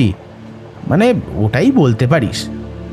এখন ছাড় সে সমস্ত কথা, বাদ দে। শোন, চটপট তোর ব্যাগপত্র গুছিয়ে নে, বুঝলি? অনেক কাজ করার আছে। কি কাজ করবি আবার এই চলন্ত ট্রেনের মধ্যে? স্টেশনে নামতে দে, তারপর না হয়। ওর কথায় বাধা দিয়ে বললাম, শোন, আপাতত ট্রেনের ভেতর দিয়ে হেঁটে গিয়ে সামনের কামরাগুলোকে দেখতে যেতে হবে। আমার মন বলছে জ্যাঠামশাই সামনের দিকের কোনো একটা কামরায় আছে, আর আশা করি এই ফেউগুলোও কিন্তু রয়েছে। খুব সাবধান। বুঝেছি, চল তাহলে। আমার সব কিছু গুছানোই আছে। গতকাল গায়ে দেওয়ার জন্য একটা ব্ল্যাঙ্কেট বার করেছিলাম মাত্র, জ্যাকেটটা তো পরেই শুয়ে পড়েছিলাম। পায়ে শুধু জুতোটা গলিয়ে নিলেই হবে। আর এই টুপি। আমি উঠেই নিজের সমস্ত কিছু গুছিয়ে নিয়ে তৈরি হয়ে নিলাম। তারপর পিঠে করে নিজের ব্যাগটাকে চাপিয়ে আমাদের সিট ছেড়ে কামরা থেকে বেরিয়ে অন্য কামরার দিকে এগিয়ে চললাম। ট্রেনের গতির সাথে আমরাও দুলতে দুলতে এগিয়ে চলেছি। দুটো কামরার মাঝের প্যাসেজে দাঁড়িয়ে বললাম, আবারও বলছি, কথাটা কিন্তু মাথায় ঢুকিয়ে রাখ। লোকগুলো কিন্তু আমাদের চেনে, এটা কিন্তু ভুলে যাস না। তেমন কিছু বুঝতে পারলে সোজা হাঁটা পথ ধরবি। ওদের হাতে কিন্তু অস্ত্র থাকতে পারে, বলা তো যায় না, এই সামনের কামরাতেও থাকতে পারে ওরা, তাই সাবধান। চোখ কান দুটোই খোলা রাখবি। আর ভায়া, তোমার এই মাংকি টুপিটাকে দিয়ে যতটা পারো ততটা নিজের মুখটাকে ঢেকে নাও, বুঝেছো? শুধুমাত্র কানটা ঢেকে নিলে চলবে না, তোমাকেও ছদ্মবেশে থাকতে হবে। সুদীপ্ত ঘাড় নেড়ে আমার কথায় সম্মতি জানালো। একই সঙ্গে দুজনেই কিন্তু মাংকি টুপি দিয়ে চোখ আর নাক ছাড়া বাকি সমস্ত মুখটাকে ঢেকে রেখেছি। পরের কামরার দিকে দেখতে দেখতে এগিয়ে চললাম। কামরাটায় দেখলাম লোকসংখ্যা আমাদের থেকে অনেকটাই বেশি। মোটামুটি সকলেই প্রায় ঘুম থেকে উঠে যে যার কাজে ব্যস্ত। ট্রেন গৌহাটির খুব কাছেই পৌঁছে গেছে, তাই বেশিরভাগ লোকজন যে যার মালপত্র গোছাচ্ছে। দেখে তো বেশিরভাগই ট্যুরিস্ট পার্টি বলেই মনে হলো। অবশ্য আমি আগেই আন্দাজ করেছিলাম যে এই কামরায় আমাদের জ্যাঠামশাই বা ওই ফেউগুলোর দেখা আমি পাবো না। তবে সুদীপ্তকে আগে থেকে সতর্ক করে দেওয়াটা আমার উচিত ছিল, না হলে ওকে তো আর বিশ্বাস নেই, ঠিক উল্টোপাল্টা কিছু না কিছু করে বসতো। কামরাটার শেষ মাথায় বাথরুমের সামনে এসে দাঁড়িয়ে সুদীপ্তকে বললাম, এবার প্রস্তুত থাক, সামনের কামরায় হয়তো আমাদের সামনাসামনি হতে পারে ওই ফেউগুলোর সঙ্গে। আমার আন্দাজ এই কামরাতেই আছে। আগে থেকে কিন্তু কিচ্ছু করতে যাবি না, বুঝলি? তুই নিশ্চিন্তে থাক। এরপর এগিয়ে গিয়ে দুই কামরার মাঝের প্যাসেজ পেরিয়ে ট্রেনের ঝাঁকুনিতে দুলতে দুলতে সামনের কামরার বাথরুমটাকে যেই না পার করেছি, অমনি আমার কানে ভেসে এলো একটা অদ্ভুত পুরুষালী জোরালো কণ্ঠস্বর, যেন প্রচণ্ড ধমকের সুরে কার সাথে কথা বলছে। বাইরের দরজার একপাশে নিজেকে আমি লুকিয়ে ফেললাম। শুনতে পেলাম একজন কেউ ভারী গলায় অপর কাউকে হিন্দি ভাষায় ধমকাচ্ছে। আমি এখানে সুবিধার জন্য বাংলায় বলছি। লোকটা বলছে, স্কাউন্ড্রেল, যত সব আগাছার দল, দুটো বাচ্চা ছেলের কাছ থেকে মার খেয়ে মাথা ফাটিয়ে ফিরে এসেছে। স্টেশনে নেমে সবকটা আমার চোখের সামনে থেকে দূর হয়ে যাবি, একদম দূর হয়ে যাবি। বড় মাস্তান হয়েছে সব। তো আমার কুকরিটা অবধি ফেলে এসেছে ওখানে। ওটার বর্তমান বাজার মূল্য জানিস কত? হ্যাঁ, অ্যান্টিক জিনিস, ওটা বুঝতে পারলি? অ্যান্টিক জিনিস, নিরক্ষরগুলো। তুই আর তার মূল্য বুঝবি কি? কত খরচার পর ওটাকে হাতে পেয়েছিলাম জানিস?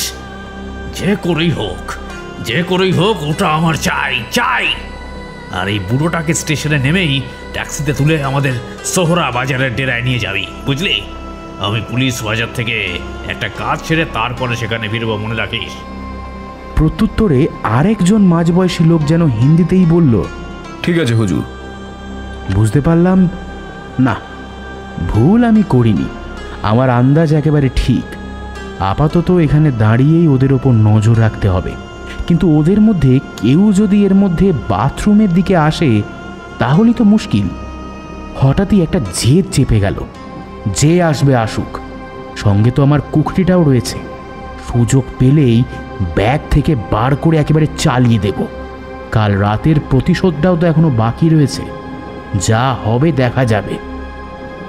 এই মনে করে দাঁড়িয়ে রইলাম সেখানে। সুদীপ্ত ফিসফিস করে বলল, তাহলে এরাই কি? একইভাবে আমিও বললাম, চিন্তা নেই, চুপ করে এখানে দাঁড়িয়ে থাক। জ্যাঠামশাইও কি তাহলে? হ্যাঁ, সঙ্গেই আছে। মনে মনে ভাবছি, কে জানে জ্যাঠামশাই অবশ্য কি অবস্থায় আছে কিছুই তো জানতে পারছি না। সামান্য ভেজানো দরজাটার ফাঁক দিয়ে বাইরের কুয়াশার কারণে কিছুই দেখতে পাচ্ছি না। ঠান্ডা হাওয়া এসে তখন দুজনকেই একেবারে জমিয়ে দিচ্ছে। ভীষণ ঠান্ডায় ঠকঠক করে দুজন শুধু কেঁপেই চলেছি। তবুও হার আমরা মানব না। ওইভাবেই আমরা ওখানেই দাঁড়িয়ে রইলাম। খানিকক্ষণ সময় ধরে ভেতর থেকে কোনো রকম সারা শব্দ আমরা শুনতে পেলাম না।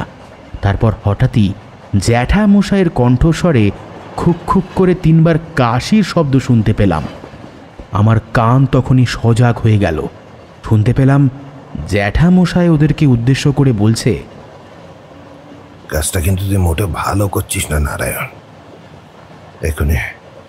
এখনই আমার হাত দুটো খুলে দে, না হলে স্টেশনে নেমে যে লোক যেন জানি কোটো দেবো। খোল, আমাকে খোল। তার প্রতি উত্তরে সেই ভারী জোরালো কণ্ঠস্বর বলে উঠল, ভালোই পুঁথির ধাঁধার উত্তরটা বলে ফেল। গুপ্তধন কোথায় আছে বল, সেটা ঠিক করে বার করে দিতে পারবো। ওটা আর আমাকে বলে দিতে হবে না, তারপরেই তোর ছুটি। বলবো না, আর তাছাড়া আমি জানিও না। আগেও বলেছি আর এখনো বলছি, আমার কাছে সেই পুঁথিটা নেই, হারিয়ে গেছে। ও তাই বুঝি? হারিয়ে গেছে? আচ্ছা, কিন্তু আমি যতদূর জানি গত 3 বছর ধরে সকলের আড়ালে তুই মশাই গুহায় বুঝতে থেকে বাবা সেই মহাচিনতলার মূর্তিটার সঙ্গে যে নাগা পুঁথিটা পেয়েছিলি, ওতে যে গুপ্তধনের সন্ধান লেখা ছিল সেটা আমি পুঁথিটাকে এক ঝলক দেখেই তখন বুঝতে পেরেছিলাম। কি ভাবিস আমায়? হ্যাঁ, ভুলে যাস না, তোর মতো আমিও কিন্তু সব জিনিস নিয়ে দিন রাত্রি ঘাটাঘাটি করি। তুই সেই সময় বলেছিলি সেটা তোর তাঁবুর ভেতর থেকে নাকি খোয়া গেছে, অথচ তুই আমাদের সকলের চোখের আড়ালে গভীর রাতের দিকে সেই পুঁথিটার লেখাগুলোকে উদ্ধার করার চেষ্টা করতিস, কি তাই তো? তুই কি ভাবতিস আমার চোখে পড়েনি সেটা? তখনই বুঝতে পেরেছিলাম ডাল মে কুছ কালা তো জরুর হ্যায়। তোরা বর্তমানে আমার অ্যাসিস্ট্যান্ট সাত্তকীকে পাঠিয়েছিলাম তোর তাঁবুতে। সাত্তকী সেই পুঁথিটাকে তোর তাঁবুতে গিয়ে খুঁজিয়ে প্রথম কয়েক লাইন লিখে নিয়ে এসেছিল, বুঝলি? তুই ফিরে আসিস বুঝতে পেরে তাড়াহুড়োতে, আর পুরোটা সে লিখতে পারিনি। আমি সেই লেখা যাও বা উদ্ধার করলাম, তুই আমার তাঁবুতে ঢুকে সেটাকে চুরি করে নিয়ে গেলি। হ্যাঁ, দেখলি আমি ব্যাপারটা টের পেয়ে গেছি। হ্যাঁ, তাই মাঝপথে গবেষণার কাজটা বন্ধ করে দিয়ে শরীর খারাপের ছুতো দেখিয়ে সব ছেড়ে ছুড়ে বাড়ি ফিরে গেলি, তাই না? হ্যাঁ, আর গত 3 বছর ধরে নিজের বাড়িতে বসে বাকি লেখাগুলো উদ্ধার করে ভেবেছিলিস সেই গুপ্তধনগুলো একাই হজম করবি। সেই সুযোগ আমি যে তোকে দেব সেটা তুই কি করে ভেবে নিলি? হ্যাঁ, কি করে ভাবলি? ও, তার মানে আমার উপর তোর প্রথম থেকেই নজর ছিল? তা নয় তো কি, আমি তো অনেক দিন পর তোর বাড়িতে গিয়েছিলাম। তুই শুধু এইটুকু জানতে যে তুই কত দূর এগিয়েছিস। আমার মুখে হঠাৎই আবার সেই নাগা পুঁথিটার কথা শুনেই তোর মুখ চোখ দেখেই কেন জানি না আমি আন্দাজ করেছিলাম যে বোধহয় আর বেশি দেরি নেই, তুই খুব শীঘ্রই চেরাপুঞ্জিতে ফিরবি। মসময় গ্রাম থেকে গবেষণার সমস্ত কাগজ ফেলে তুই যখন বাড়িতে ফিরে গিয়েছিলিস তার দিন কয়েক পরে এদেরকে তোর সমস্ত খবর আর তোর বাড়ির ওপর দিন রাত্রি নজর রাখতে বলেছিলাম রে। আমিও কিন্তু এক সময় বাগবাজারে ছেড়েছিলাম, তুই ভুলে যাচ্ছিস। কিন্তু এখন যতই আসামে থাকি না কেন, বাগবাজারে কিন্তু আমার জন্মভিটে। সেখানে আমার অনেক পরিচিতি মানুষ আছে যারা বিনে পয়সায় আমার এই কাজটা করে দিতে পারে। তুই বাড়ি থেকে বেরোলেই এরা আমাকে খবরটা দিয়ে দিত। আর গতকাল ঠিক সময় মতো খবরটা পেয়েছিলাম বলেই হাওড়া থেকে তোকে ধরতে পেরেছি, না হলে তুই পুরোত করে পালিয়ে যেতিস। আর তোর যে চুনোপুটি চেলা তোকে বিপদ থেকে 2 বার বাঁচিয়ে নিয়ে এসেছিল, সেই গল্প তুই আমাকে আগেও বলেছিলি। তোর ভাইপো আর তার বন্ধু, তাই তো? দেখেছিস? হ্যাঁ, আমার কিন্তু ঠিক মনে আছে। ওদের সম্পর্কে খোঁজ খবর নিয়ে জানলাম যে ওরা 2 জন এবারেও বেরিয়ে পড়েছে তোকে বাঁচাবে বলে। আরে দুঃখের খবর যে ওরা 2 জন এই ট্রেনেই আছে, 2nd ক্লাসে। এই লেঙ্গুরটাকে গতকাল রাতে ওদের একটা ব্যবস্থা করতে সেখানে পাঠিয়েছিলাম, কিন্তু বেটা ওদের হাতে মার খেয়ে মাথা ফাটিয়ে এসে কেমন করে পড়ে আছে দেখ দেখ দেখ দেখ সালা। হ্যাঁ, তাই বলে ভাবিস না আমার হাত থেকে ওরা 2 জন বেঁচে যাবে। গৌহাটি স্টেশনে একবার নামতে দে, ওদের ঠিক একটা ব্যবস্থা হয়ে যাবে। খবরদার নারায়ণ, ওদের কিছু করবি না তুই। বাবা, ও তাই নাকি? আমার লোককে মেরেছে বলে কথা, আমি কি তাদের আদর করতে পারি? কি বল? হ্যাঁ, আদর করবো? ওদের জন্যই আমার অ্যান্টিক কুকুরিটা হারিয়েছে, আমি তো উসুল করবই রে, যেভাবেই হোক। ওরা বাচ্চা ছেলে, ওদের মেরে কি পাবি তুই? না, তা অবশ্য পাবো না কিছুই। তবু ওরা তো এখন আমার পথের কাঁটা, তাই ওদের তো মারতে তো হবেই। তাহলে শুনে না নারায়ণ, ওদের দুজনের কিছু হয়ে গেলে আমি পুঁথিটাকে সমেত সমস্ত কিছু পুড়িয়ে দেবো। আর আমাকে মেরে ফেললেও আমি গুপ্তধনের কথা বলবো না, এই বলে রাখলাম। বাহ বাবা, বাহ বাহ বাহ বাহ বাহ। যাক, তাহলে তুই শেষকালে স্বীকার করলি যে পুঁথিটা তোর কাছেই আছে কি? হ্যাঁ আছে, কিন্তু ওটা কোনো পুঁথি নয়। পুঁথি এমন দেখতে হয় না। আমি গবেষণা করে দেখেছি, ওটা 1724 সালে কেউ একজন তুলট কাগজের উপর বার্মিজ ভাষায় একটা ধাঁধা লিখে রেখে গিয়েছিল মাত্র। প্রাচীন এই কাগজটা সম্পর্কে সমস্ত তথ্য জানতে আমার 3টে বছর লেগে গেল। বেশ, তোর কথায় বিশ্বাস করলাম। আমি জানি সেই লেখাগুলোর মধ্যে গুপ্তধনের উল্লেখ আছে। সাত্যকী সম্পূর্ণটাই পড়েছিল, আমাকে সে জানিয়েছিল সেটা। তাহলে এইবার বলতো গুপ্তধনগুলো কোথায়?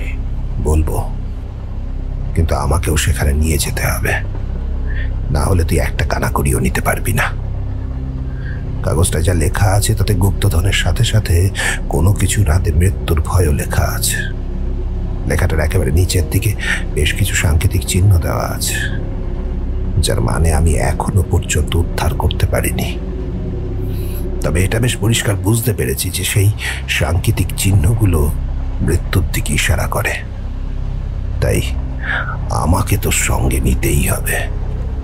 আচ্ছা বেশ, তাহলে তাই হবে।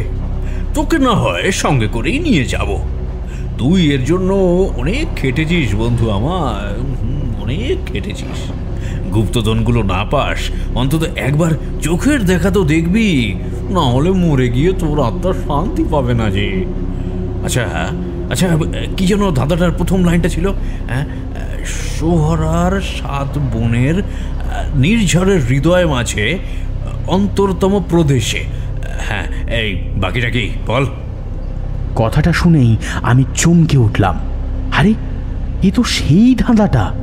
তাহলে জ্যাঠামশাইয়ের আলমারির ভেতর থেকে পাওয়া ওই কাগজটার লেখাগুলো একেবারেই সত্যি। ওটা ধাঁধাটারই কিছুটা অংশ ছিল। আবার কান খাড়া করে ওদের কথাগুলো শুনতে লাগলাম। এদিকে ট্রেনের গতি ক্রমশ কমেই আসছে। হাত ঘড়ির দিকে চেয়ে দেখি সকাল 9:15। ট্রেনটা তখন গৌহাটি স্টেশন ঢুকতে চলেছে, কিন্তু ধাঁধাটা তো পুরোটা শোনা দরকার, না হলে তো কিছুই বুঝতে পারবো না। বুকের ভেতরটা যেন ধুকপুক করে উঠল। এরপর আর ধাঁধাটা শোনার হয়তো সুযোগ পাবো না। ওপাশ থেকে হঠাৎই জ্যাঠামশাইয়ের কণ্ঠস্বর শোনা গেল। তিনি বললেন, সোহরার 7 বোনের অন্তরতম প্রদেশের নির্ঝরের হৃদয়ের 8মতম বস্মিক মাঝে মৃগধন রাখা আছে। এটাই পুরো কাগজটায় বার্মিজ ভাষায় লেখা আছে। তুই আমাকে তোর সঙ্গে করে সেখানে না নিয়ে গেলে এই ধাঁধাটা তুই কিছু বুঝতে পারবি না। ধন আছে মানে গুপ্তধন। সাব্বাস, সত্যি তুই জিনিয়াস। তুই যখন সঙ্গে আছিস, তবে আমি আর কষ্ট করে বেকার বেকার ধাঁধাটার মানে খুঁজতে যাব না। তাই ঠিক করেছি, তোকে আমি আমার সঙ্গে করে নিয়ে যাব। কিন্তু সেখানে কি ধরনের মৃত্যু আছে তার কোনো আন্দাজ কি তোর আছে?